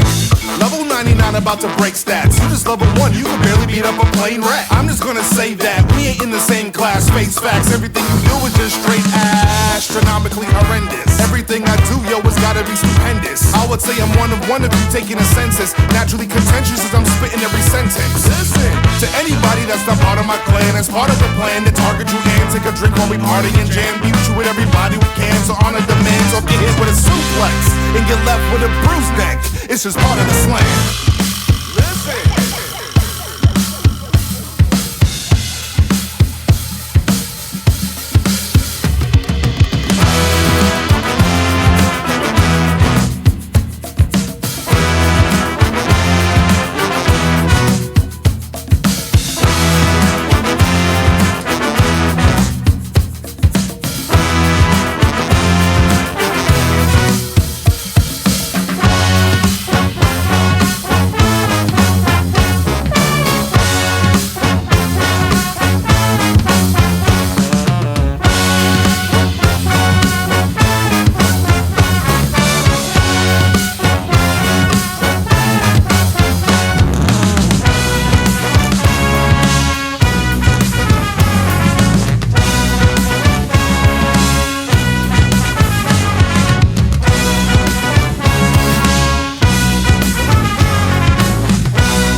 All right.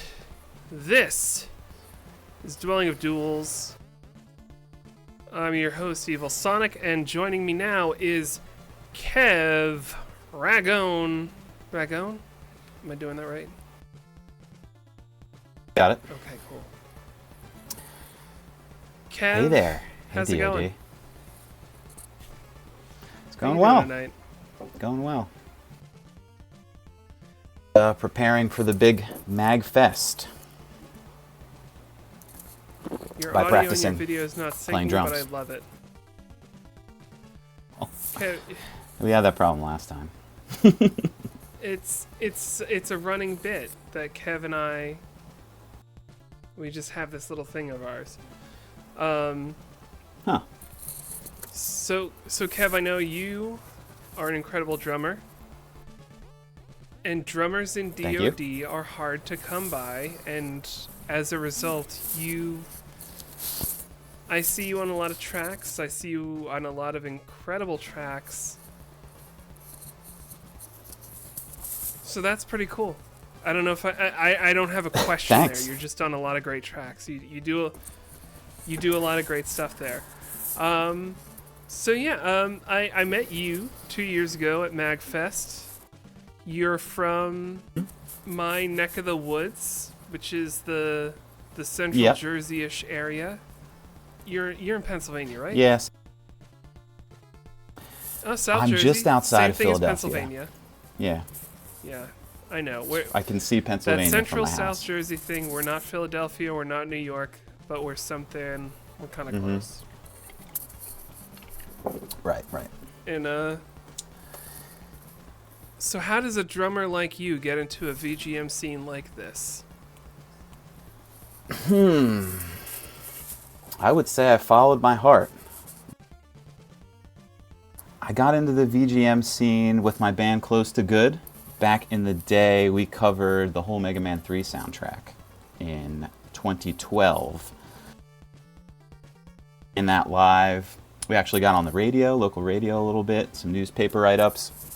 And people we were meeting were like, you ever been to go to MAGFest? And that was the first I'd even heard of it. So that's how it started. You know, we covered that Mega Man 3 soundtrack. This like universe out there. So that was great. That's how it started. Kev, I really hope that I'm the only one that is feeling this, but you kept cutting out a bunch there. No. I see your video reacting in real time and the audio coming up behind. But you were in a band and you were doing some Mega Man 3 Yes. stuff. Yes, And you Close kept to hearing that Good. You got to go to MAGFest. You may have heard of them. Close to Good. Close to Good. Yep. Heard it here first, everyone. We still play. And if you heard Kev say it, Mhm. you might have heard it cut out, but then you heard me say it and you heard it all the way through. Close to Good. Tuck's hearing you pretty good. Yeah, Okay. so we still There's Okay. a world where I am the only one who doesn't hear you cut out. Ian Martin's asking if you got any links to share about for Close to Good. Tuck's saying he can share. Sure do. But you can beat Tuck to that. Kev, give us Yeah, those links. absolutely. I'll give you those links. So yeah, we still play in the Philly area. We annual VGM show in Philadelphia called Stage Clear that a lot of people have. And that's every fall, so that's awesome. We had Steel Samurai last year, we had Danimal Cannon last year, Zaku Collective from New York City, and then also some chiptune artists come through too, so it's like a VGM chiptune. Keeping that alive in the Philly. Nice. So, yeah. Have you ever played the basement at the First Unitarian Church?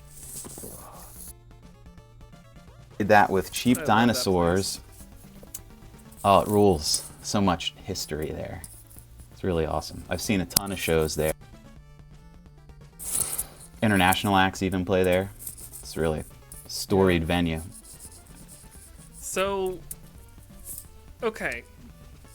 There is no tactful way for me to ask this question. Video games music has great melodies. So how does a drummer, how does a percussionist decide to get into this scene? Like, where do you get off? What the hell? I don't know, really. I mean, I started with melodic instruments, piano lessons to like, learn how to read sheet music and lead sheets and all that. And then I got into jazz, and so I don't play a melodic instrument now, but I really think about drums melodically, and I really latch on to melodies. So like I'm always kind of trying to so that's the best I can do. How I got into it is, people need drummers. That is very true. These bands I play in are all have become really good friends, and that's my favorite part of this, really, is playing in these bands. I'm helping friends out, their musical goals. They need a drummer, happy to help them with it. And yeah, really, this is like a dream come true, playing in DoD. I get to and playing drums to all these VGM songs, and then also these MAGFest festivals, VGM Con, MAGWest, BitGen. It's hang out with everybody and, get to play one or two sets. Love it. That's excellent. Yeah, and I will say, as someone who has had a DoD track that was lifted up by the percussive sounds of Kevragon. It wasn't a MAGFest track, but it was something that, I think when I met you at MAGFest, you told me to reach out if you ever wanted to do something, and I took you up on that almost fucking immediately. And it was like the next month, it was a brevity track, and I asked you to do some drums for 1 Minute Angel. That's right. And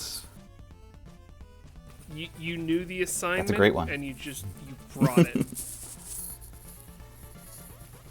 Yeah, that's a great one. More pleased with it. I loved it. Yeah, and that one was coming more from like a orchestral type percussion thing. It's like snare rolls and fake timpanis and gong hits. So that was a little typical drum kit, rock thing that I'm asked to do all the time. So thank you.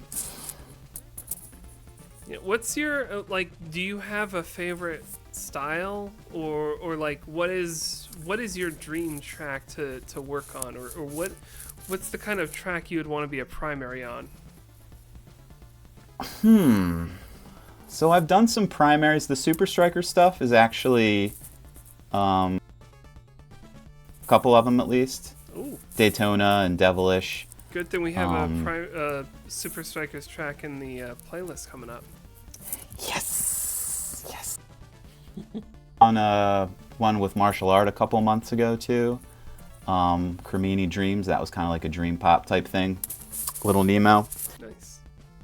My favorite stuff to drum to would be jazz. That's what I came up playing, and I don't get to do it enough, but we did one not too long ago with the man PF. We did the Scarlet theme from Final Fantasy VII Remake, and that was one of my favorite things I've ever worked on. It was sweet, and then I got to also interact with the soloists, Michelle on vocals. It was just one of my favorite tracks for sure. Forget or haven't heard it. I think it's called From the Top of Shinra Tower. Forget what month it was, but in the past year. Nice. Yeah.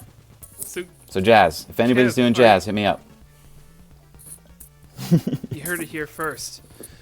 You're going to be at MAGFest in a few days, later this week. It's true. Where can we hear you and see you? So, you can hear me playing with Friday at 8:30 p.m. And then on Saturday, playing with martial art at 8:50 p.m. 2 sets that I'm doing. Excellent. Otherwise, we've got rehearsals and stuff. I want to see. Channel is going to try to be in 3 places at once at all times, but that's how it is, you know. MAGFest is madness. And I'm going to be hunting you, looking to hug tackle you, as I have promised to do to everybody. I really hope right. I'm If in you a don't good hug mood tackle next me. week, because if I'm in a bummer mood and I don't feel like hug tackling, I'm gonna be quite the letdown. But when I see your face, I'm not gonna have an option. It's just gonna happen. Kev Ragone, everyone. Thank you so much for joining us. Thank you. Next up, we're gonna have. Where can we see you at MAGFest? Nobody's asked you. I show up to MAGFest to hear performers better than myself, and to put my face in front of a microphone for a little while to talk about DoD while music that's better than music I make is happening. So, yeah, the only thing that is fixed on my schedule is I'll be co-hosting a DoD listening party. The rest of the time, I'm going to be trying to be in 5 different places at once, catching everyone else's show. Okay, Kev, I'm gonna tell you, don't tell anybody else. It's kind of a secret. I was just wondering, but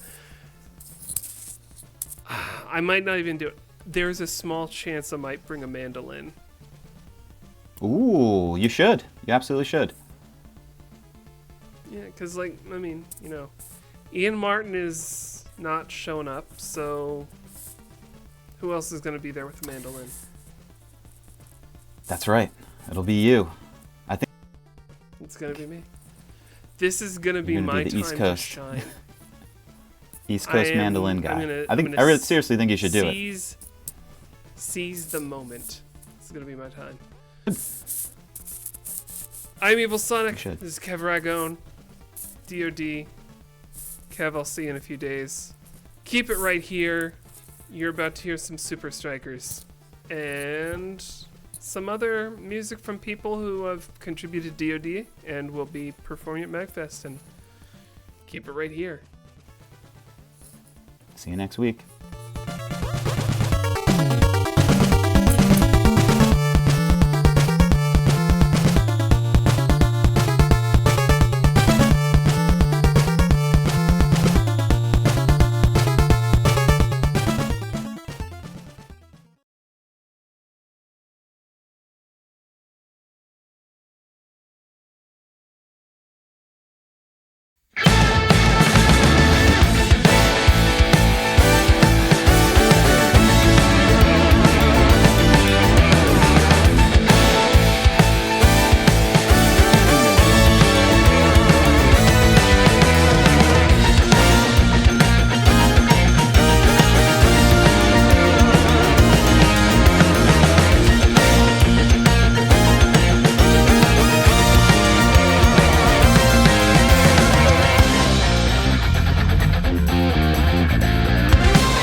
This is Dwelling of Duels, and I'm your host, Evil Sonic. With me, the man, the myth, the legend, the all-time DoD champion.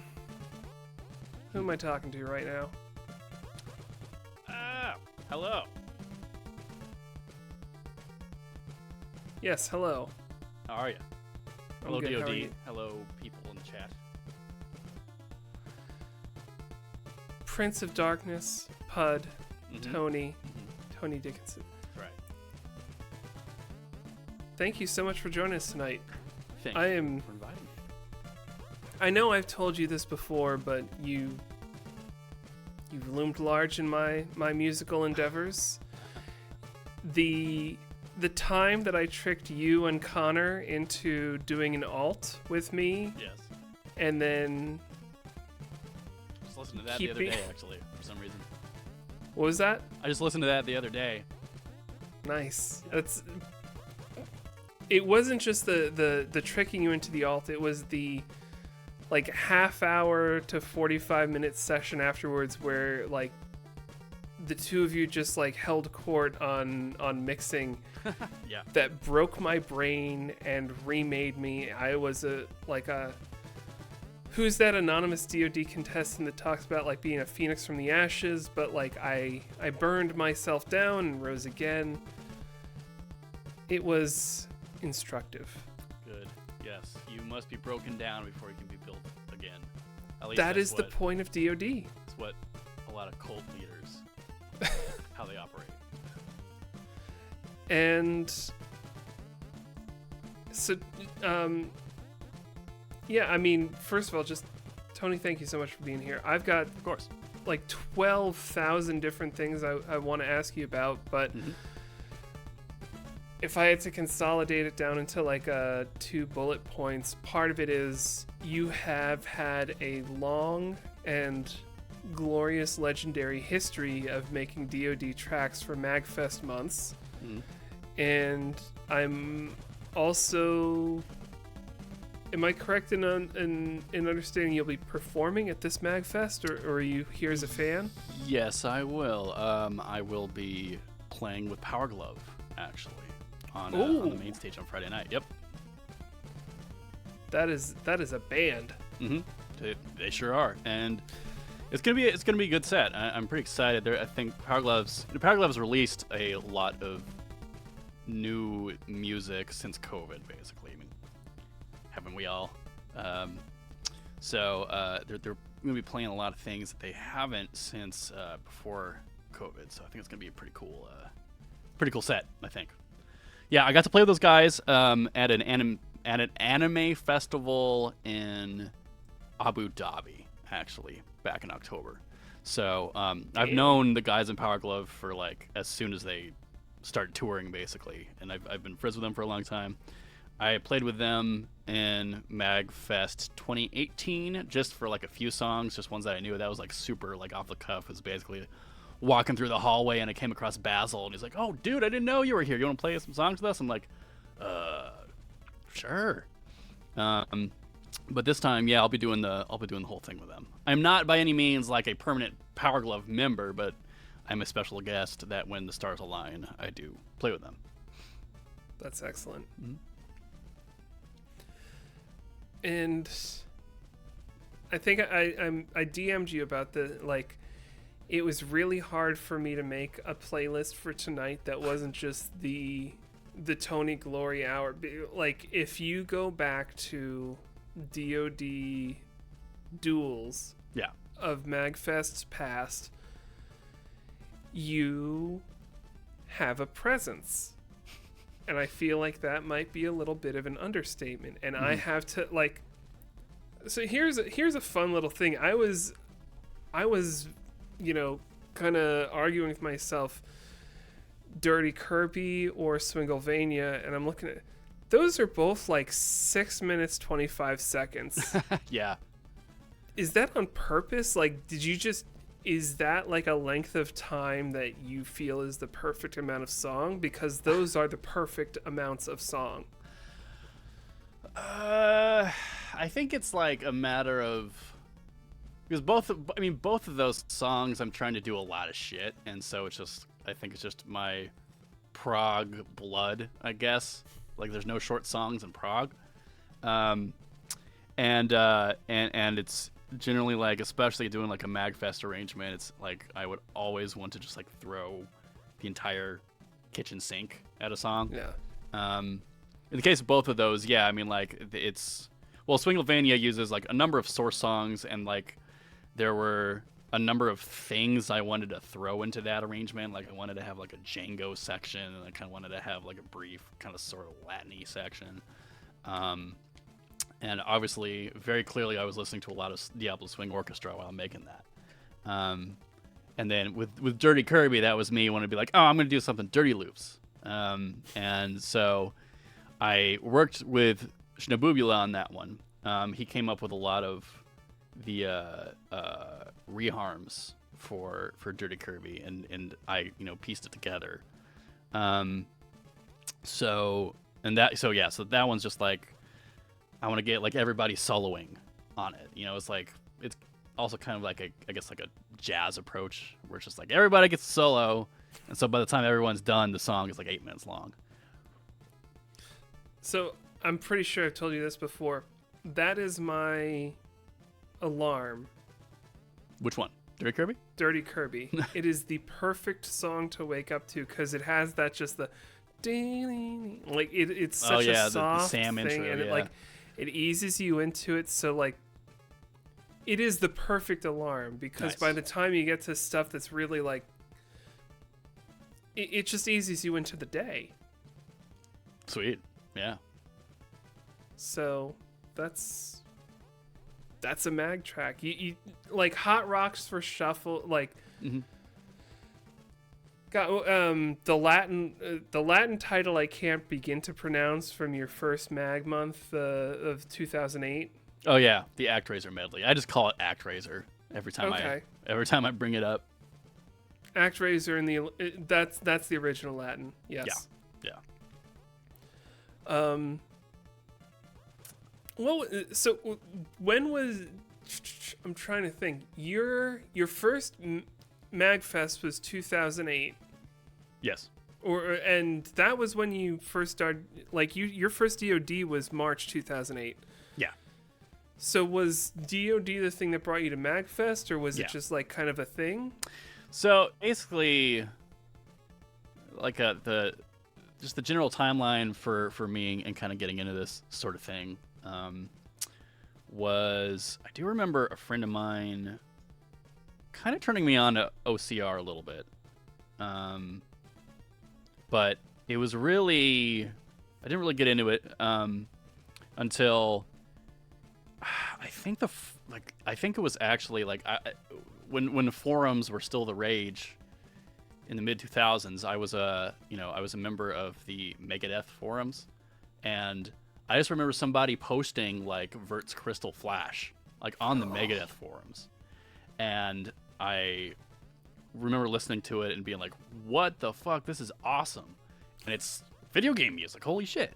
And I've always loved video game music, but I didn't do a whole lot, hadn't really gotten into like the video game remix scene until I was kind of made aware of it through that track. And then because I discovered Crystal Flash, then I discovered Dwelling of Duels.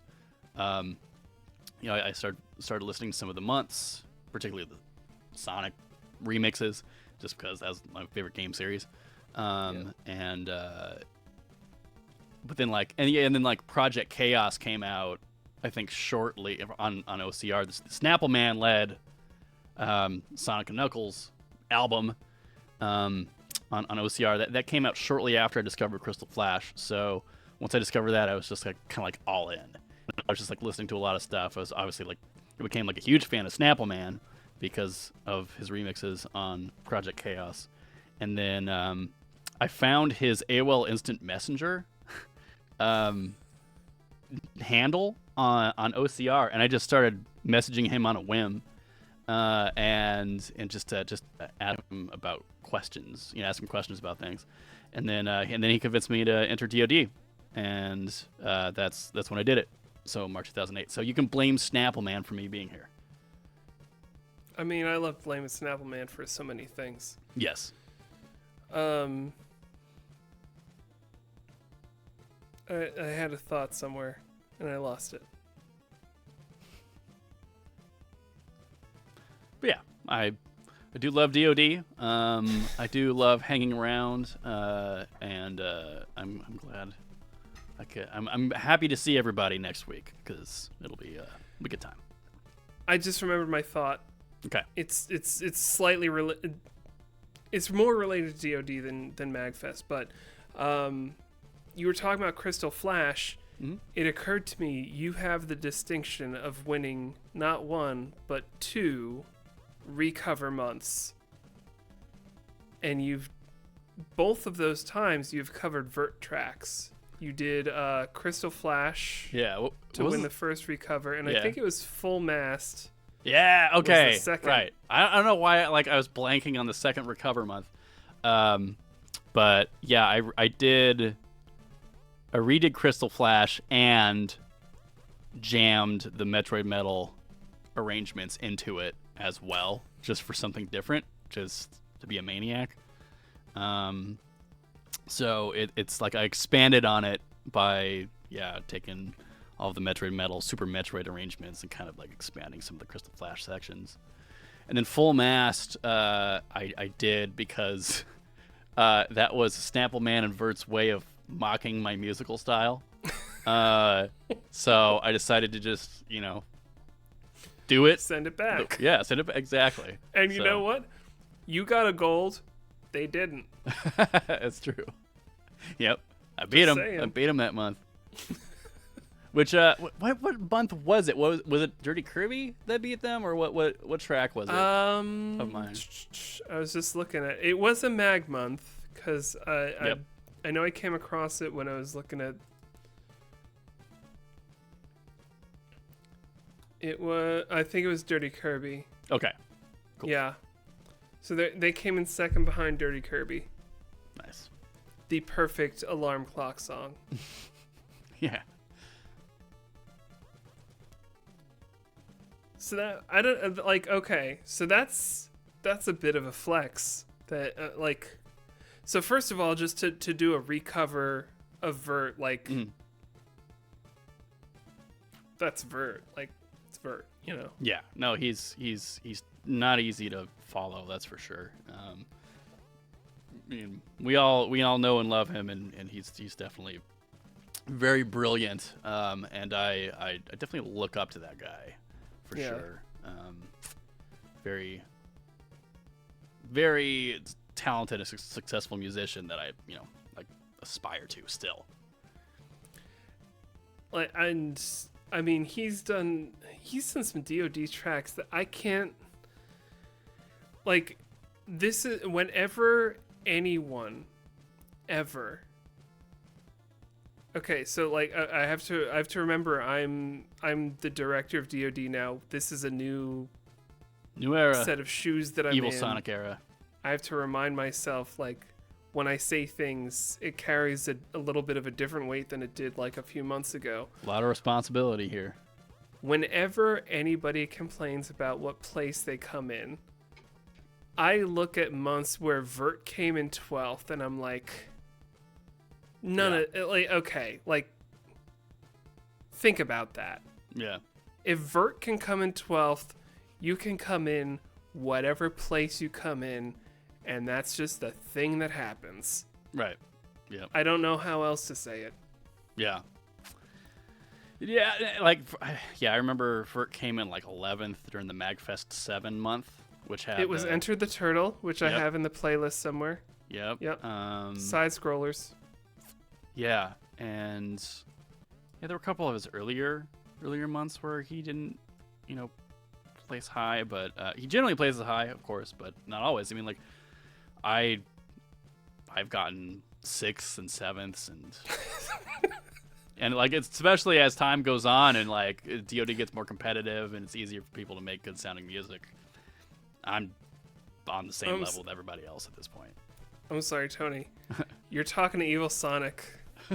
You complain about coming in 6th or 7th. It's just, it feels a little funny with this guy on the screen next to you.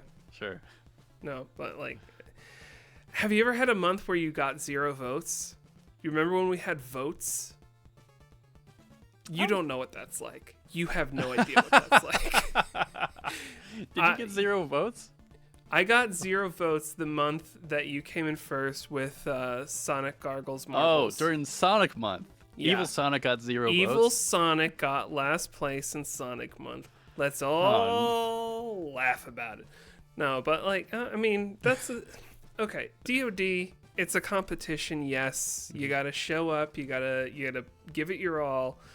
But it's also just a fun, silly thing, and like coming in last is a thing that happens. Somebody's got to come in last. It may as well be whoever you are. Yep. And nowadays, I mean, it's nowadays, especially since we switched to the like algorithmic calculation. It's some of the track splits are literally by like 100th of a point, so it gets kind of like silly. There are there are like clear gaps between like first and second and third songs are really close together, and then like there'll be like tiers of songs that all kind of have like just about the same amount of points, but they could really be in a flopping order. So that I think it's kind of cool, actually. It's a very cool thing. Yeah. And I'll tell you this, now that I'm like in that inner circle and I see the magic, we always talk about like if you write reviews, your votes count for more. Mm-hmm. I have crossed the Rubicon, people. I have seen when you click on a set of votes that you wrote reviews, or you unclick it, it changes the order of results. If you care about DoD at all, write reviews. Yeah. And I know people say, like, oh, I don't want my votes to count for myself. No. It's actually a thing that, like, it makes a difference. It's Austin magic. I don't know how else to describe it. Austin magic. But that's because I'm an idiot with computer. Like, I literally don't know what I'm doing unless somebody holds my hand and presses the buttons for me. The fact that you and I are here talking like this is because somebody helped me. Mm-hmm. Well, I believe Ryan 8-Bit came up with the calculator for the points. So credit goes to Ryan 8-Bit. Yeah. And he put a lot of thought into it, on like figuring out the weighting and like I think there's even something in the calculator app that might account for potential like nefarious voting, and we'll flag those. That is the thing. Like, I don't know how much, like, I don't want to like completely remove the curtain and open up the floodgates of information and everything, but I have seen like there were votes that were statistically different from everyone else's votes, and it was the sort of thing where the system highlighted it and we looked at it and to see, okay, somebody voted and it was really different from how everyone else voted. Is this a fraudulent vote? And we looked at it a little closer and it was, okay, no, this is somebody who's engaged, who is involved in the community, and who wrote reviews, and that was included. Right. And like I said, just checking it off or on, and it makes a difference. So like that engagement in the community matters. Voting obviously matters, whether you're talking about DoD or whatever else you vote for in this world. Yep. And yeah. So obviously Tony and I are here talking about MAGFest, which is coming up next week. Yes, sir. Tony, so I know you, like, I could sit here just like picking your brain. I could hold you captive for hours or days and just like ask you how you do the things you do. I know you want to do some mixed breakdowns at some point. Yes, I've thought about that for a while. I think like after MAGFest, I'm gonna get back home and try to figure out how I can maybe get streaming again. It's something I've been playing with for a while. Doing like make critiques for people. I'm kind of open to. So yeah. I want to. You know what? I'm gonna buy you lunch while we're down there, Sweet. and we're gonna talk about like DoD mix breakdowns. Mm-hmm. And I think I told Connor that I was gonna like call him while we were down there because I know he can't come, and that's a bummer. Yeah. But yeah, we're gonna do some mix breakdowns. We're gonna do some things. I want to do more things because this is the magic of DoD. Is like, I mean, honestly, like not to make too much of a weird thing out of this, but god damn it, Tony, in 2008, you were some like college kid nerd making video game music on the internet. And a few years later, you were in fucking Trans-Siberian Orchestra. Like, look at that and just like, you know, how can we not want to just like hold you up on a fucking pedestal? I gotta scale it back. I'm Be just cool, a Don't man. freak him out. I'm Don't just freak him out, Mike. I'm just You're a weird freaking him nerd. out. You're freaking him out. Yeah, no, I mean the first track I did was Zero Light, and I was still in high school at that point. Oh, you weren't even college. Oh god damn it! Fuck you, Tony. I didn't start my college experience until fall 2009. Yeah, so I was still in high school when I did Zero Light. You were in high school when you beat me in Sonic Month. No. Fucker. No. Sonic Month was 2009, so I was in college at that. No. Sonic Month was 2008. No, it I wasn't. remember. Wait, oh. I remember Yeah, it was. because Okay. I had graduated college and I was working in a cafe. You're right. Because I was post-college losing DOD to some high schooler. Jesus I had just graduated Christ. high school. I graduated that year in June. I'll allow it. Yeah. I'll allow it. Yeah. So, no, DoD. I mean, I can credit DoD with some of my success. Honestly, it's just like I got so into it. You know, it's like one of these, and like DoD was a community that I think like accepted me for all my nerdiness and weirdness. Whereas, you know, high school or whatever didn't necessarily. But yeah, I really got into DoD because it was like, oh wow, this is like a community of other nerds. A lot of them are really talented. I can learn some things from them, and having you know, kind of like the monthly structure was really helpful for me for sure, because it's like, well, if you want to enter it, you have a hard deadline, otherwise it ain't going up. And then next month happens and Yeah. it starts all over. Right. So it has a good structure. It has a good motivator. And I mean, obviously, like, I tried really hard every time that I put a track together. Just I'm generally a little insane when it comes to some of those things, but it did give me like a platform or like an environment for me to just like try doing crazy shit, and see, yeah, and like actually get people to listen to it and give feedback. And my arrangements are always, I always shoot pretty high on my arrangements. Even nowadays, I still shoot pretty high. But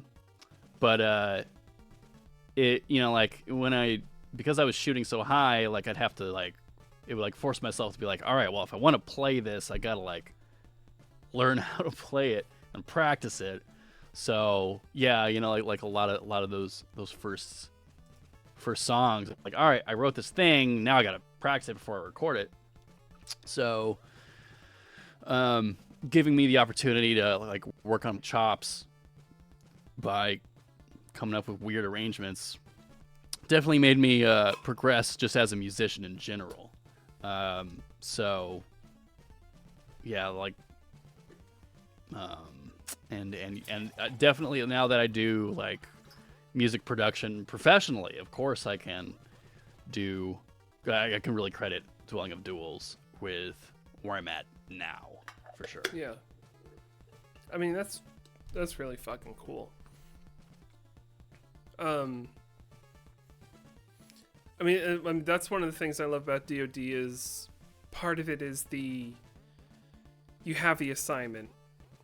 Mm-hmm. You have this much time to make a track that fits this theme, and when you're in that period of time, it's a really great motivator. But there's also that feeling that this might be where musicians get divided into the Tony or the Mike categories, where Tony rises to the challenge and the Mike musicians say, fuck it, I'll do it next month.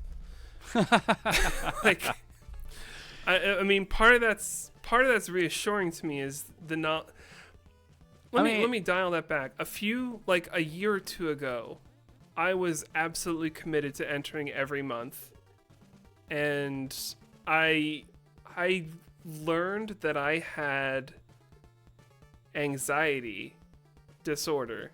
Yeah. Because for Silent Protagonist Month, I almost didn't submit. And when that moment happened, I felt myself shaking. Like, I had a physical reaction. Wow. And I was like, that's not actually normal. I should think about that, and I should look into this. Yeah. And I talked to a professional, and he prescribed me a thing, and I started to feel better about stuff. Good. So there's that. Mm-hmm.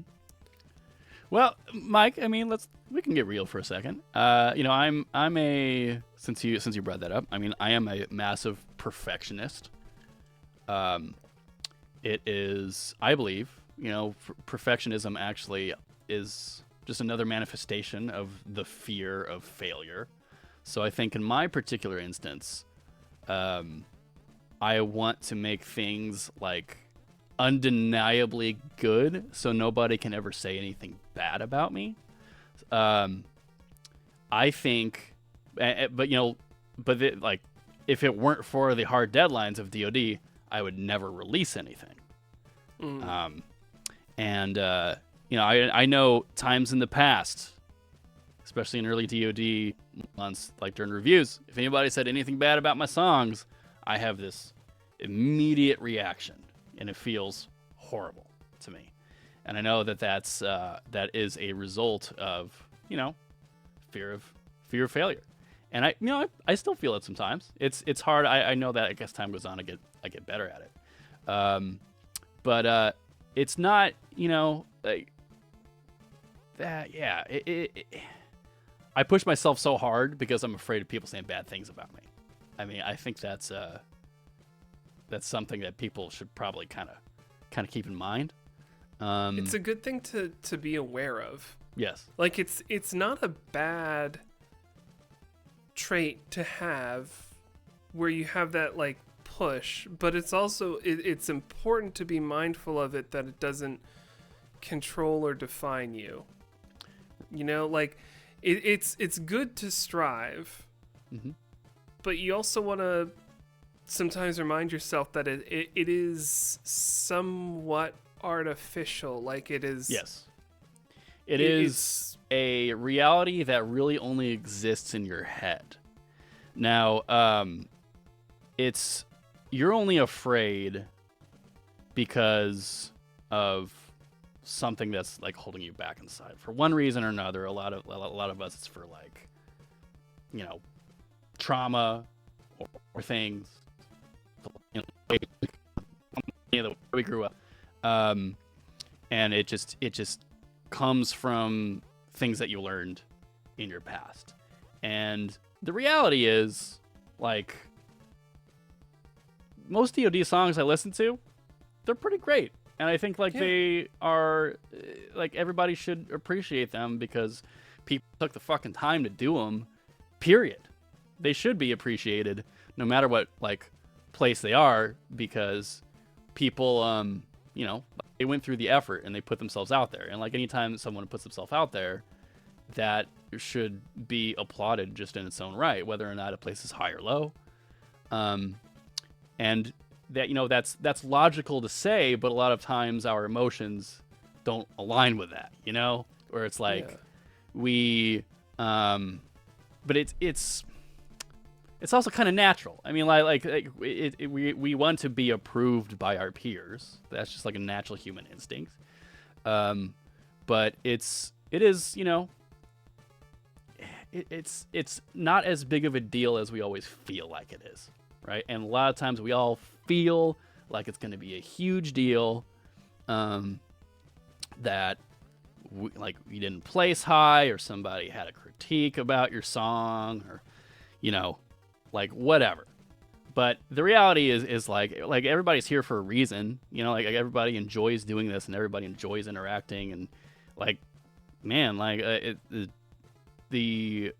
seeing some of, you know, these remixers that have been around for a while, seeing like their skill levels increase as time goes on is pretty cool. It's pretty awesome, you know. I think that's one of my favorite things, is seeing the individual's progress, and that's one of the things that's really hard to track with when you're looking at placements, because you as an artist have zero control over what the artists are doing. You released a gold medal track worthy like entry in MAGFest 2008. Mm-hmm. It just so happened that Shabibullah and Brian Davis also entered gold medal worthy tracks that same month. I was not mad about it at all, because those are worthy tracks to come behind. But like, not even just thinking like, you know, who that upper echelon, but if you think about like someone who's coming in, you know, someone who's doing an Evil Sonic level mix month in, month out, and it's tracking that personal progress like on that individual level. You can hear the improvements here and there. Like, I'm not gonna drop names because it feels weird to specify someone that's in like a lower echelon, but I've heard artists who are coming in like second to last place, third to last place, and hearing them make tracks later that are still not placing very high, but you can hear the progress. You can tell there's a difference. And it's so hard, like there is that immediate sort of emotional response of like, I came in X to last place and that sucks. But that's not all there is, because we hear you, and there are people out here hearing you, and we're recognizing that progression. And that's exciting. Yeah, no, it's awesome. And honestly, like, you're probably fair not to drop certain names, but like, man, there are, you know, big, quote unquote, big names in our community currently that, you know, that are playing on main stage at MAGFest. They're playing on main stage at VGM Con. There are names that we all would recognize. If you go back and listen to their early DoD tracks, not that great sounding. Like, I would say, like, I don't like the way my early songs sound either. And I keep remixing them, finding excuses to like redo the mixing on it. You know, like when I put together my first album, Puds Duds, that was me like, oh, I want to remix all these songs. And now, like, I would totally do it again. I did I redid those 2008 songs for the for our 20th anniversary celebration. That was great. And yeah, I'm always looking for excuses to redo things. But also, you know, I kind of got over that, because I'm like, yeah, you know, it's just better for me to like move on to new things and put out new things. than like kind of being stuck continuously updating the past tracks I did. But every so often I get the itch to be like, it's great arrangement, but sounds like shit. So I'm gonna update it for one reason or another. I mean, a lot of Tiberian Suns kind of started that way, where I'm like, oh, we have Hellmarch and we got ActRaiser and we got Prancing Dad and we got the Fox Sports thing.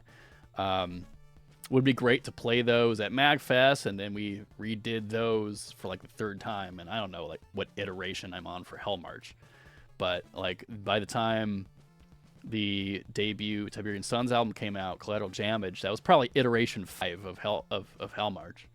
So, but yeah, it's natural to feel like afraid and kind of putting yourself out there, feeling bummed when it doesn't do as well as you hoped, but nobody is in this community to really put others down, which is nice. Yeah. Like some of us, more than others, may be a little bit like more blunt about what might be wrong with a song. Like that can be helpful. Like me, like I can be pretty blunt about like what I think is wrong with somebody's stuff. I remember I have saved somewhere a comment you had in the listening party. Mm-hmm. Yeah. For the first track I did when I came back into DoD in November 2020. I had like listening to it, it is one of the shittiest fucking things I ever did.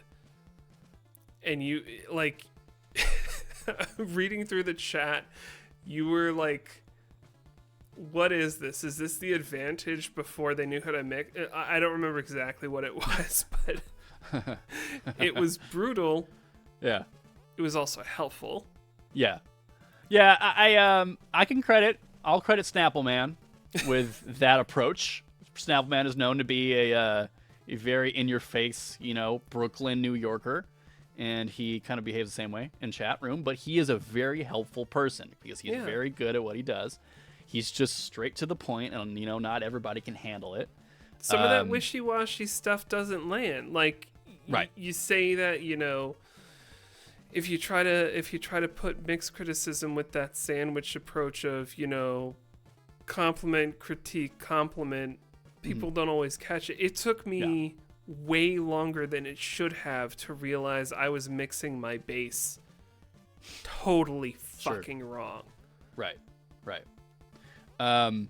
Yeah, and like Snappleman he shat on my snare drums for a very long time. My snare drums started sounding good, so that it didn't feel good when he did. But if I worked on it, like snare drum, I worked on for a long time, and I'm now to a point where I'm pretty comfortable with my snares. But yeah, like I especially in the chats, like I feel like the blunt approach was actually somewhat helpful for me. I kind of approach it from a sort of facetious, sort of humorous standpoint, because I don't want to like be too much of a dick. But I do generally tend to mean what I say when I have a comment in the chat. I don't mean to hurt anybody's feelings. I'm just trying to be pretty real about when I hear something I think is off. But yeah, I should get back to doing reviews. But I like when I have a criticism on a song, I think it's really helpful to like, if you hear something's wrong, tell them how to fix it. That I think that's really important. And so, like when I was kind of doing reviews a little bit more regularly, I would give them like actual like frequencies where it's like, I hear this frequency is a lot too high. It's like, so if I'm gonna have a criticism, I'm gonna try to approach it with like, show them like, yeah, this is what I'm hearing, and this is what you can do to fix it. Which is why I kind of want to do like mixed breakdowns again, and maybe mixed critiques. Tony, I'm gonna do something that like feels weird. Mm-hmm. I'm not gonna quite say that you're wrong. Oh. But I'm gonna put like a an opposing view out there, because I think this is an area where it's really helpful to look at things from both sides. On the one hand, someone like you who hears those things and recognizes like this is the frequency that needs fixing. That is an incredibly helpful review to have. On the other hand, I think there are way too many people in the DoD community who do not write reviews because they don't feel that they have that ear.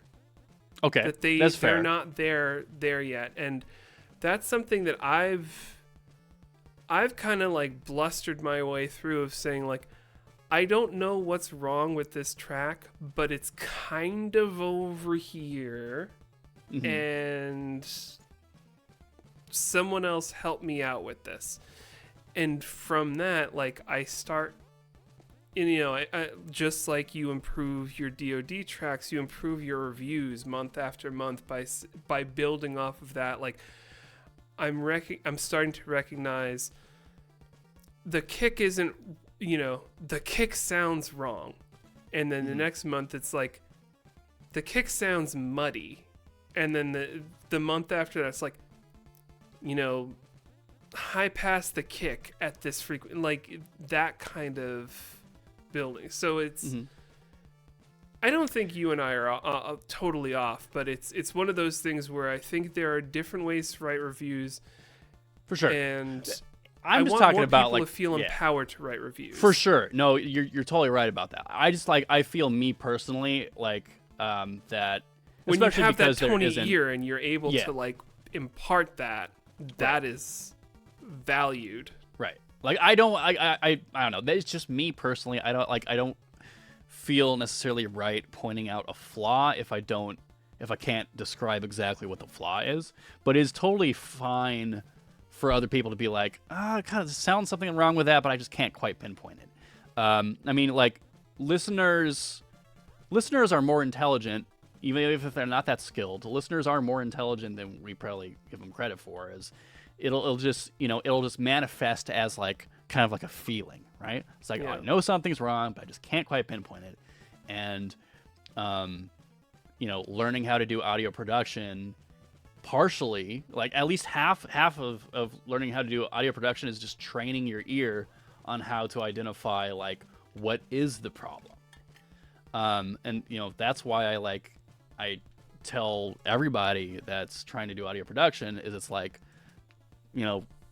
just learn how to use a compressor and an equalizer, and that's like 80% of your mix. And if you can get good at using compression and EQ, like the process of learning how to use those really well will train your ear to hear when things are wrong. So when we are using plugins like tone shaping plugins and AI plugins that kind of just do things automatically, you don't train your ear to hear the problems. It's just like the thing is done. Now there's no problem with those plugins, but it's like it's just like certain plugins, if you go too far, if you use them incorrectly, they'll have just unintended effects on your mixing. And if you have a trained ear, then you can hear when you're going too far with a fancy tool. But if you're just going straight for the fancy tools where things sound really great out of the box, they might not actually be what you need, but you won't have the ear to identify like, oh, like this, this is not actually what I'm looking for. But if you're going to use plugins like that, you should use mid to late 2000s era plugins where you can you see what they're up to, right? And you can extrapolate from that, like, oh, what there was Jesus Christ, there's like an Adobe Audition 3.0 hell yeah preset of like it was a fucking multi-band compressor preset that I saved and I looked at and I played with, and it helped me figure out what it was doing. Because it didn't have all that under the hood stuff. Like I could actually see, you know, where it was at. Mm-hmm. Right. That's not the best example because not all of us have access to Adobe Audition 2.0 or whatever the hell it was. Yeah, The but Cool Edit right. Pro 1.5. Oh my god, Cool Edit Pro was my first DAW. If you don't count Techno EJ that I played with for like a month. The Cool Edit Pro for sure before it became Adobe Audition. Like back before storage was a lot more affordable and, you know, easy access, like the way I had it set up with my audio projects was it was Cool Edit Pro files was the main folder. And so when I was trying to save yeah, when for like until like 2014 or 15 or something like that. Because it's like I was trying to conserve space. So, and when, you know, like CPU was not quite powerful enough, I would still have to do certain projects, like certain things and songs in different projects instead of keeping it all in one project. So I'd have to do like drums in one project, then guitars in another project, orchestra in another project. You're giving me flashbacks. Yeah, man. And like now that everything can be in like one project, it's so much better. But like when I was doing that, I would like have to keep like a central folder where all the wave files that I was using, like sharing between different projects. So I had to keep everything in Cool Edit Pro files. And so that was, I do not recommend that workflow whatsoever. Like that was only to save space. But now space is quite plentiful, and you should keep all of your WAV files in the project file folder so you never lose them. Like That's the way to do it. I remember I had I used what's now FL Studio, but back then was Fruity Loops. That was where I did my drums, and I would have to export those and drop them into Adobe Audition. And I'm not going to call them fond memories, but I've got memories of that. Yeah. Also, dramatic Tony, memories, maybe. Andreas says hi and that he's nudging a snare. Oh, sweet. Okay. He is here? Where is he? Is he going to be the he next was guest? He was on the list of potential guests Awesome. back when this was going to be a 2-hour party. Perfect.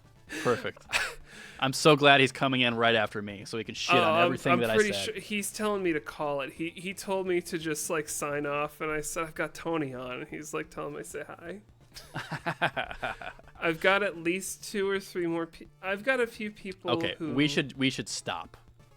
We should stop now, at least with me. And I do have to uphold a promise to someone.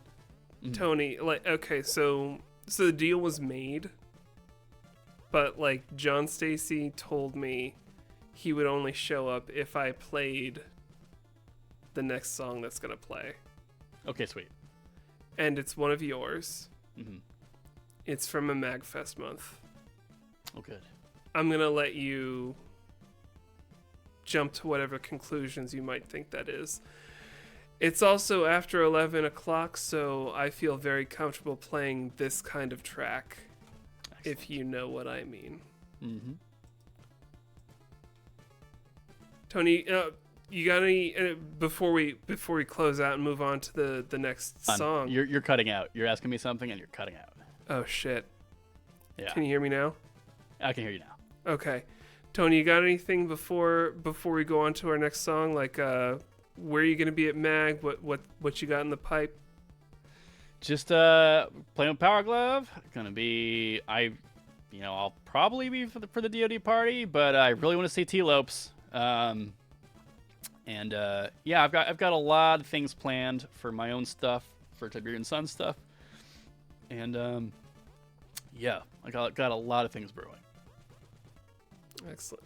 I don't want to give much away. No, that's really so. For the DoD party, I picked 12 o'clock because I was thinking like, oh, it'd be great if it was a little bit earlier, but now I'm seeing like all the conflicts. We are the last event in that room. depending on how much music gets submitted for Sonic Brevity, there might be a very long pre-show LP before we get to the meat of it. So I hope nobody writes off the DoD listening party based off of what else starts around midnight. But Tony, thank you so much for joining us. This has been a pleasure and a treat. I look forward to doing more stuff with you. Yeah. I'm going to accost you at MAGFest. I will. You'll have a hard time getting rid of me. Okay. But it's all in service of DoD. No problem. Keep it right here. You're about to hear some MAGFest classics. This is Dwelling of Duels.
vibration's getting worse. Let's do this.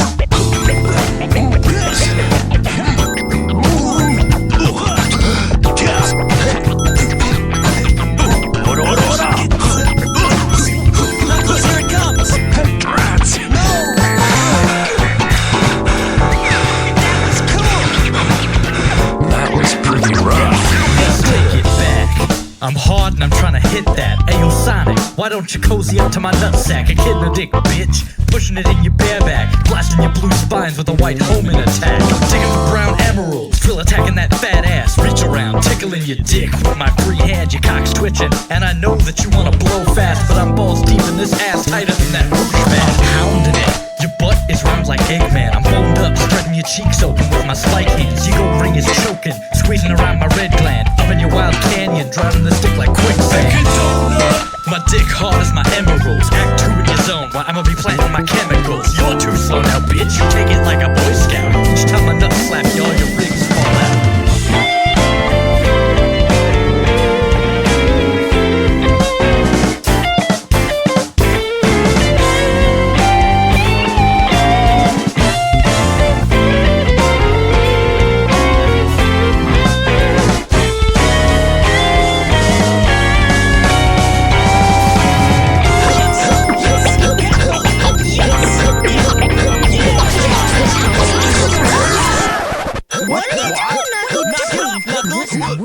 Huh?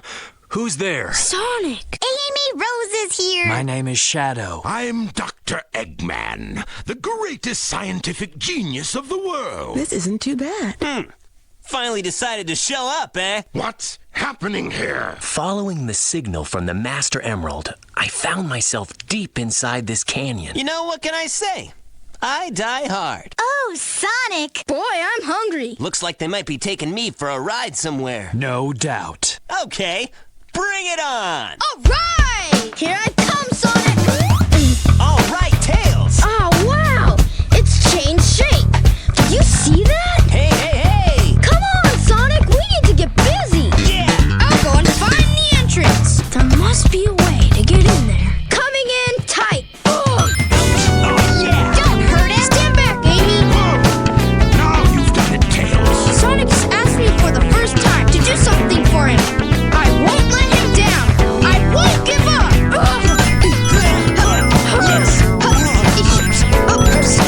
My power's failing. Hurry up, Tails! Ouch! My machine has reached its limit. Forgive me, Sonic. It's no use. Give up. It's not over yet, Eggman. You need more practice. Sorry, if I had only held on tighter. Let's do it one more time. I can do this. It's getting hard to breathe in here.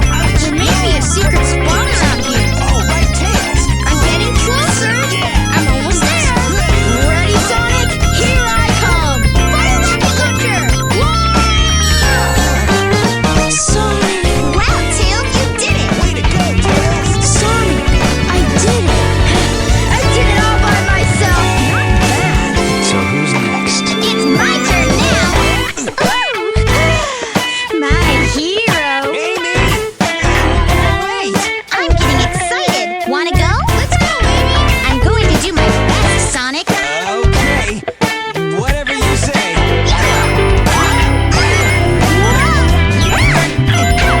Hang in there, Sonic.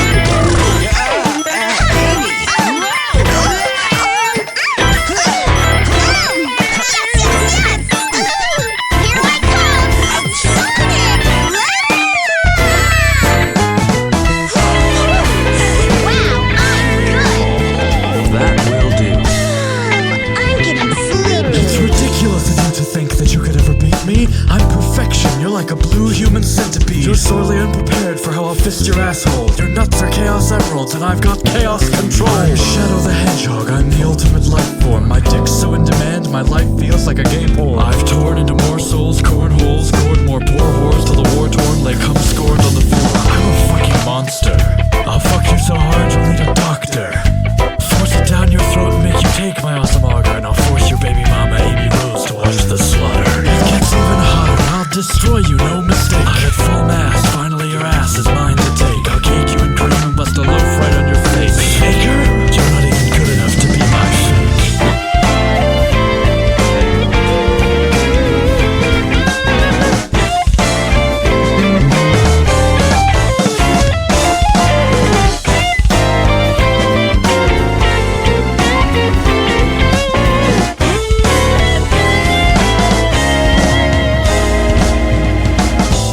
Leave this one to me. Shadow, we're counting on you. Come on, you big drip! I will destroy you. What's up, Faker? Let me show you my real power. So this is the military's top secret weapon. It's a lot smaller than I expected. I'll show you the power of the real ultimate life form. Playtime is over. Here we go.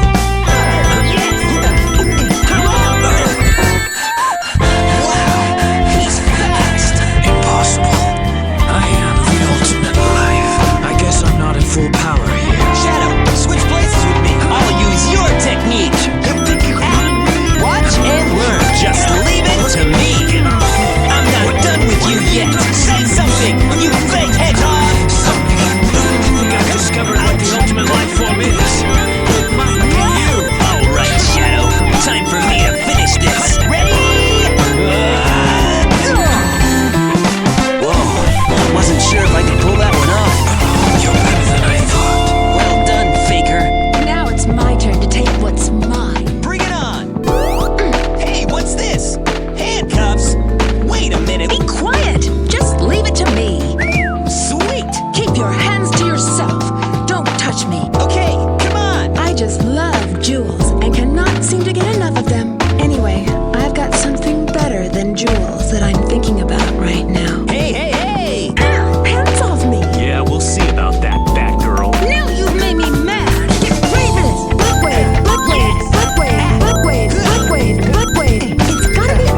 Sonic, I'll put my dick in you, son. Your ass is finally mine, my vengeance has begun. I'll split you down the middle, you can't handle my eminence. The tables have turned, Sonic, this is payback for the Genesis. I'll eat you, then excrete you, make you bleed from every orifice. Put my jizz into your corpse, and then I'll finally be victorious. My cock is more enormous than any you've ever taken. I'll make you my little sub, then onto world domination. My egg launcher is launchier than a chow with an erection. You killed all of my robots, now I'll break your fucking rectum. Last chance, Sonic, cannon set to eviscerate. My cock's your last meal, and dessert is you asphyxiate. The late great Hedgehog, another conquest for Robotnik. You glitched until you crashed, just like Sonic's over 6.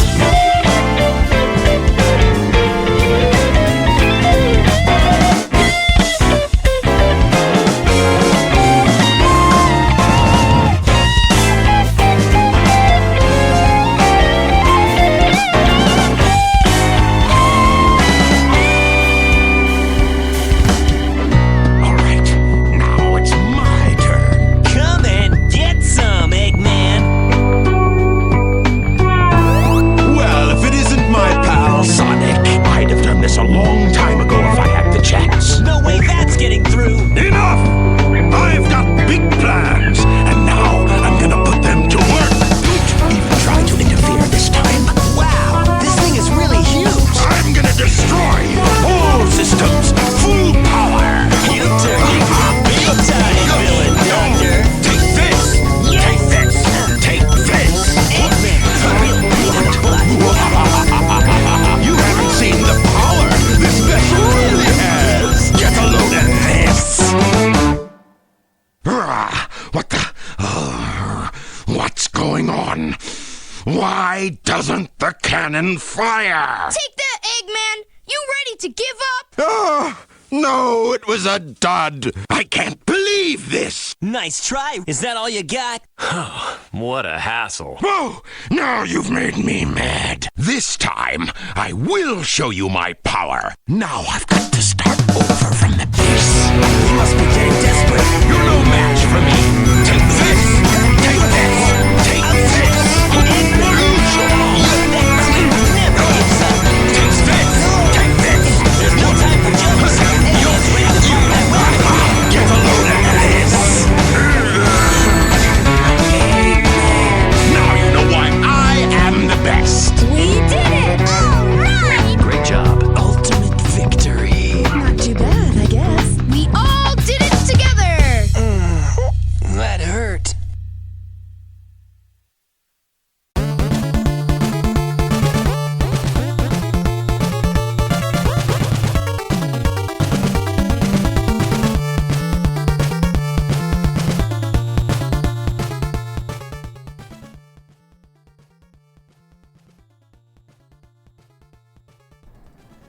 All right, this is the Dwelling of Duels MAGFest hype party. It is so late, you guys. I'm sleepy. But Darmok is here. Thank you so much for joining us. Thanks for having me. I'm gonna give a very quick shout out and thanks to the people who said that they were around, that we did not have time to check in with. I think everyone said that they were about to bow out, but Tuck, Ronan Op F, Angry Polar Bear, Andreas, you were willing to go the distance. I'm sorry I couldn't stay up with you. Darmok, thank you for joining with us tonight. Thanks for having me. So let's be quick. Let's do this thing real quick so like Let's we talk can about put you to MAGFest. bed. MAGFest. So my band Oh. Steel Samurai is playing MAGFest on main stage Thursday at 7:20 p.m. Thursday at 7:20 p.m. I should be there unless there's some kind of gridlock around DC. Cool. That But, cut out a little for me, but I think I got the gist of it. Is my audio cutting out? For me, I don't know about anybody else. Oh man, yeah. The past, I think for Tony, Tony's audio is cutting out a bunch. Kev's audio is cutting out a bunch for me, but nobody seemed to talk about it in chat. Did you just hear everything I just said? That, yes, I did. Okay, cool. Then this is working. I sound good. Thank you, the man PF. You sound good too. You sound better than I do most of the time. Darmok, I met you at MAG 2 years ago. Right, and you helped You carry are my in the violin. list of people that was were so much fun to hang out with. Jackie and I had a lot of time. It is late and I can construct a sentence. Jackie and I had so much fun hanging out with you. Likewise. You guys are awesome. Yeah. You've had a lot of MAGFest history. I was asking you ahead of time just a little bit about it, and you've done a ton. Where are your notes? My you sent me notes. some very helpful notes. Well, my first MAGFest was 6 at the Mark Center. I got into video game music not long before that, because X back then was playing it in our kitchen all the time, and I was like, oh, who are these guys? This is awesome. Wish I'd thought to do this. I'd forgotten when I was in 6th or 7th grade, I tried to play Sonic on the violin. It went okay, but so 6 was my first, 7 was Armadillo Tank's first show, and so on and so forth. Krieger played, which one did I say was it 2012 or something? That sounds about right. Yeah, or maybe it was 2013. No, it was early 2013, I think. 2013, MAG 11. And then Steel Samurai, I formed that in middle of 2013, and then we played some shows with MAGFest, side stage and stuff, and we finally got main stage in 2019, and our very own Catachune was with us at that time, so... I know that guy. Yeah, and he might be making an appearance, for our Thursday show. That's exciting. Yeah. As well as maybe Angry Polar Bear. Ooh, I know that guy too. He was gonna show up tonight, but we ran so long. I don't know how to keep these short. I don't know if somebody better tell me if these things are unnecessarily long. In my mind, all of these chats are fun and worthwhile. But if I'm just hosting garbage, somebody better tell me, because I'm going to keep doing what I'm doing. Well, I think they're very awesome and informative, but maybe we need to trim them a little tiny bit if they're going to go on for 4 hours. You heard it here first, everyone. Darmok says, shut up and go. Can I plug one thing before we shut up and go home? You can plug several things. I mean, if you are the last host, if you are the last guest tonight, I feel pretty good about putting on a bunch of music on the playlist and kind of letting it roll out. My band is releasing our first full-length album at MAGFest. It will only be digital form at MAGFest, unfortunately, because that's just how things go sometimes. But we are releasing it at MAGFest. We would like to do an album release party at some point. We can do that. We can do an album release party. We've done that here before. Color me interested. I guess. Anyway, so awkward. But anyway, yeah, we're putting that out at MAGFest. We're playing most of the songs on the album, and we are playing maybe a couple others. It's going to be a very packed set, so don't miss it. Also, I'm not keeping chat. I apologize. I'm not very good at reading and talking. Twitch is new to me. Reading and talking is a thing. People yeah, can it's do a skill. I gotta practice. Yeah. So. People can do it and they think they're great, but that's not all there is. But yeah, so thank you for having me on. This has been really cool hanging out with everybody. Yeah, this has been a fun night. So, Steel Samurai.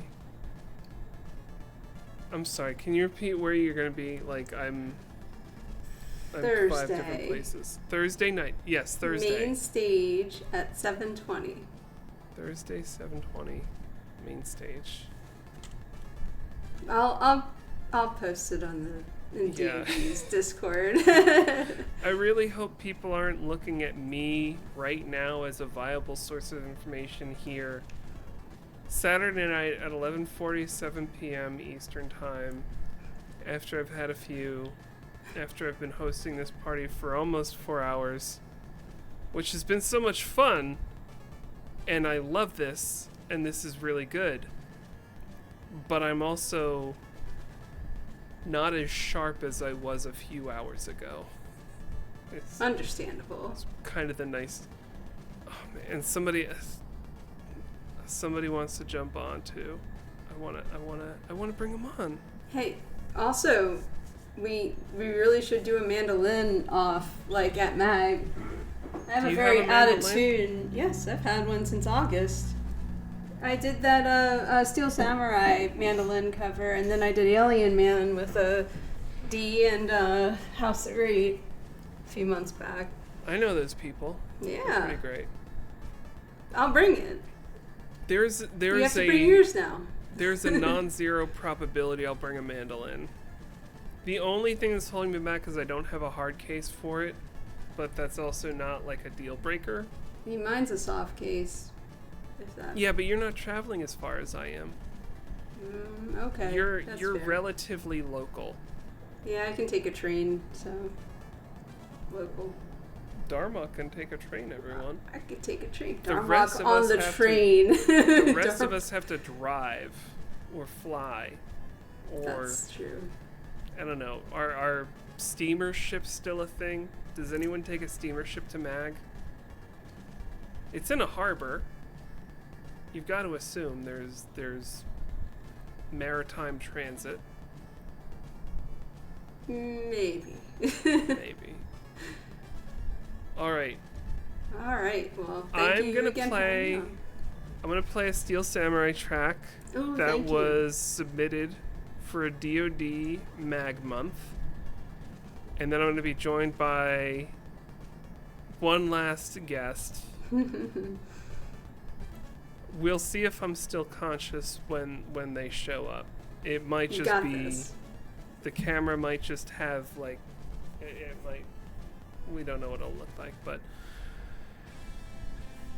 oh shit. I went past the time limit and it started playing the next track. Ruh-roh. Keep it right here. This is Dwelling of Duels. If you're still here and you're still watching, then you're so kind, because I am not in my A game anymore. But the rest of you are. You brilliant, wonderful people. Thank you so much, Darmok. Thank you. I'm gonna hug tackle you in a few days. Yes. Yes. Awesome. And keep it right here, because this is Dwelling of Duels. Duels. Duels. Duels.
This is Dwelling of Duels. Jay, can you hear me? Yep. Oh shit, did we not do a sound? Oh, I can hear you. Okay, good. Jay, how are you doing tonight? Oh man, it's a weird one. I have weird energy, weird upbeat energy right now. Manic is the right word I would use. Manic Fest. That's what we're calling it. Sanic Fest. That's what we're calling this. One, I came back home from being in San Francisco today, and then I immediately saw that the stream was still going, and I was like, Mike, can I still do this? Is this allowed? And so, Man, I mean, dude, I am burnt on the last, like if I am a viable, like, judge of what's prudent at this hour in this part of the country with this, yeah, I mean, I'm not like a reliable resource at this moment. How are you doing, Jay? Is this a good night? Should we be hosting you here? Are you okay? I don't know. I'm out of my mind. I mean, that's pretty much always the case, so who knows? But I don't know. It's probably okay. Yeah, it's pretty wild because I fly out on Wednesday, and it's just like, oh, tomorrow is Sunday, and I Jay, still I'm have so a excited. lot I need Like, to do. Yeah, I know you have so much. You've got so many different things you're doing at MAG. I'm so so you and I have been collaborating on projects for years now. Years, like, yeah, at least. We have done a ton of stuff together. Yeah. On a pretty regular basis. We have not been in the same time zone. We have never met in person, and it's really pissing me off that I'm saying. Yeah, no, that is actually true. We have never met in person. Spoiler alert! Because just we give kept it like 4 missing more each days, other. and that truth will change. Oh, okay. So, editor for these, right? So just after you were in New MAGFest, York just at like one point. edit this and like You were in New York at make one it point, so but that it was I not a said time I where said could that join. we did meet. We're gonna meet. Yeah. So after, and it's gonna be good. Have your video editor make us. We have met after that. That makes sense, right? Video editors can do that, right? This You? doesn't get edited. Jackie? It's I don't know. straight- Jay, we're Who the live. fuck is the video editor? Jackie's not. This is live, Jay. It's on the How did you- internet, and once it's. It can be edited. Once it's done, it goes from Twitch to YouTube, and Yeah, just hack YouTube. I don't understand what the problem is. Matt's right. We do need clickbait. Yeah, hack YouTube. It's Yeah. it's that simple. He gets it. Jay, have you been to MAGFest before? Yes, a couple times. I went consistent for 2020, and then I went last year. I resumed going back since last year. Yeah, that sounds right. And now this upcoming year. So, yeah. Kind of try and keep the tradition going of actually showing up in future times. But who future brings except us meeting together. That is written in fate to happen. So, yeah. Exactly. Yeah. MAGFest. So MAGFate, I'm just thinking back. I first like heard you play. I think it was VGM Con stream in 2021. Oh, that sounds and that familiar. Was, so I have like you and VGM Con in mind, but that was back when it was very virtual. So I don't know if that's. I think you've been there in person, but I don't know if that's one of your regular haunts. I know it's a bit of a trek. MAGFest is pretty close to you. Yes, it is pretty close to What me. are some of the other cons? What are the cons that you do? I mean, you pretty much listed the main three that I like have at least gone to multiple times. There's a couple anime conventions that happen around where I am, and so I've gone to a couple of those. Not recently though. I'm interested in putting some performances together because they'll usually have some kind of music segment. So that's something I've been trying to keep in the back of my mind to work on, is to have something for those. So there's a couple of those events. And then around here, it's usually just going to be like VGM concerts or related stuff like that. Like I play with a local VGM in anime music and soundtrack music. So like film and TV and stuff like that too. Nice. So that's the event I'm a part of. So there's that too. Ta-da! Excellent. What are you doing at MAG this year? Yes. I know you've got a few things in the fire. A little bit, sort of. It's the main two things I know I'm doing are playing with my Ryan McGahee, who's another pianist from the West Coast, who's really good. This past MAG, I encouraged him to sign up for the Belvedere, and he got in on one. So I'm like, cool. That has never happened to me. And so he's put together a set, and then it's gonna be mostly a solo piano set. And then there's going to be a bunch of us. I won't spoil anyone else besides me, obviously, but there's a couple of us, people that you guys do definitely know, who are going to be playing with Ryan into the set. So I've been helping him like kind of arrange things and get things together and prepared for that set. So that will be good. He is really fucking good. That dude probably, if he entered DoD, he probably would win medals by himself. I would not be shocked. Yeah, I'm doing. Oh yeah, sorry. That performance is going to be on Saturday, 12:15 at the Belvedere, and then I'm going to be playing with the MAGFest Community Orchestra. That is an acronym. Yes. TIA. That is an TIAAY. MCOTIAAY.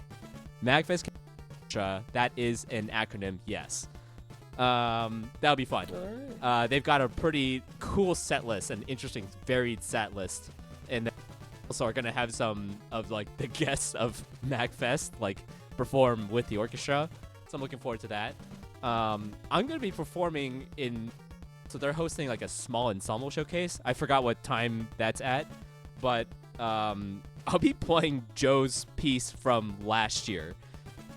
If you're not aware, Joe was involved in writing the music for the Swag last year, like the little electronics thingy bonus if you like order more, and the chili dog. That's this year, but he did the one last year, and he did the music for that. Oh, someone from the orchestra actually arranged the version of that soundtrack, and so I'll be playing that at this showcase. And actually, this does remind me, the Dog Swag is going to be sick this year. There's a bunch of us DoD people who have our own original music in there, including myself. Yeah, that's pretty crazy, honestly.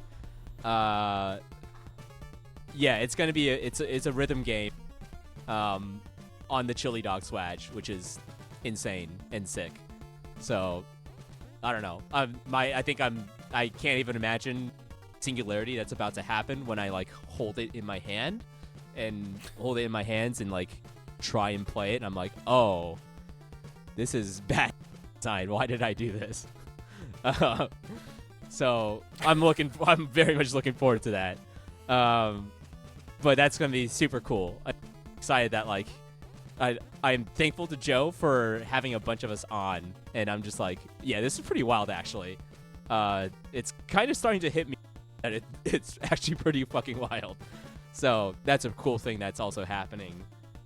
If you get a swatch with your mag bad, that's like the kind of the thing. Yeah, and then swatch. The one random and it's not really one thing, it's a random thing I'm gonna decide to do, because I kind of just decided to do it on a whim last year and it was really fun, is to just do my own performance in one of the jam pods somewhere at some random time that I feel like it. Last year I think I was doing it from like 1 to 4 a.m. on like Saturday, and I went to sleep for 2 hours, and then no, I stayed up for another 2 hours after that, slept for 2 hours, then woke up to go play in the MCO that year. So that was weird and surreal, and I am trying not to do that. They moved their call time to 10 a.m. instead of 8 a.m. this time, so I have a slightly better chance of that not happening this year. But I will be playing... Sounds better. Just kind of random stuff from all my repertoire that's compatible with me playing violin. Some of our NDLs, I know you've given me some files before in the past that don't have a violin in it, so I can be the violin in it live. I'm going to be some Dog Food for Banana stuff. We're going to have our next album up for pre-order by the time that MAG rolls around, if I do all my plans correctly. That's pretty crazy now that I'm actually thinking about it. Holy shit, that album's been kind of in the works for a little while. So that's pretty cool. And then I might try and play some of my own stuff, maybe, if I can get around to setting up those files. Ta-da! Oh yeah, I'm definitely just gonna be bopping around and jamming whatever else people are doing in those jam pods because it's fun. Yeah. That's about everything. It's a good time. What's kind of crazy about MAG is that like it's how many days? Thursday, Saturday, Sunday. Sundays I leave on Sunday, so it's kind of I have like a couple hours at best. So I'm not really counting that. So it's basically 3 full days of stuff. And then there's so many interesting things to do there. And then plus performing that stuff, that time like disappears very fast. So yeah. So that's what's gonna happen, I guess. Who was at that performance last year? Who at the one I did a gorilla performance underground? It was Endless. Endless was there. Endless is probably not in this chat, I'm guessing, but shout out to Endless for being there and seeing the 4 a.m. shenanigans, because that was sick. Yeah.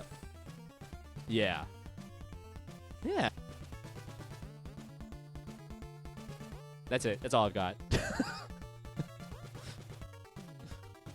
All right. Not bad. Thank you so much, Jay. I can't stress how excited I am to see you. Yes. In person. Finally.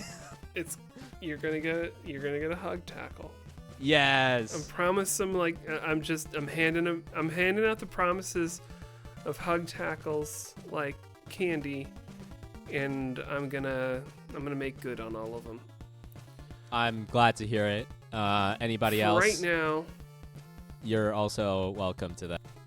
Everyone else, if you are in DoD and you don't put up a hand and tell me to stop, I'm gonna hug tackle you. I want to be like, if you don't want to get hug tackled, let me know. Yes. I will not do it. But the default is the hug tackle. Oh, Matt, you're gonna get hug tackled so hard. Matt, dude, if you say that, that Matt, is literally I'm gonna all pick I'm going you to do up to you. and like spin you around like we're in the fucking Notebook. I'm gonna Ryan Gosling you, Matt. This is Dwelling of Duels. I'm Evil Sonic. Ronan Op F. You are playing so many things next week at MAG. I think it's only fitting that the next song we play is... Oh god, please don't be the Donkey Boys thing again. F primary. No, I'm not gonna do... Are you kidding me? We No, did that. this We is did that once. celebration, I not cringed like so hard, a and then I'm like, shame. okay, that went out of my system. Thank you. Do you think I didn't cringe? Like, come on, that. No, you're that was Ian's uncringeable. night. We did You're that for absolutely Ian. That uncringeable. wasn't that. I mean, I just don't have shame. That's a different thing. That's what I mean. But no. All right, what are you picking from whatever This next track, shit I've done? it's gonna come with a discount. Oh my god, It's a discounted track. it's fitting. It is the GMRA winning 5-finger discount. Ronan Op F, Numa Joe, and some And asshole playing the bass. You. Keep it yeah, right here. Yeah, you were on the bass. Yeah, asshole playing the bass. Yeah, that was me. Keep it right here. It's Dwelling Duels. Thank you so much, Jay. I'll see you in a few days. Yeah, love you, bud. I'll see you soon, and love you all, DOD. See you soon too, whether it's here in person or out there in the interweb tubes. This was Dwelling of Duels. Duels.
Alright, everyone. That's all I got. I've been doing this for like 4.5 hours now. This has been such a treat. I look forward to seeing many of you at MAGFest. And I just love this community so much. I'm so excited that so many duelers are going to be performing at MAGFest, at the Belvedere, at the main stage, at jam spaces, all over the place. Thank you, Dwelling of Duels, for doing the things that you do so well. I can't wait to see you in person. If you're not going to be there, I can't wait to show you what we're up to and chat and do what we can to make you feel like you're part of it and you're there in the moment. And keep it right here, keep it right there, keep it everywhere. You wonderful, beautiful people. This has been Dwelling of Duels. I'm Evil Sonic. I'm gonna go pass out. Good night, everybody.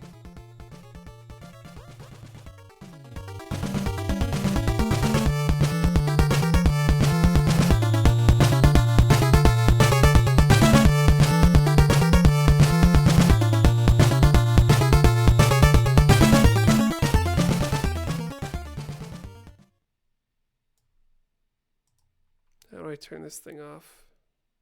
Oh, there we go.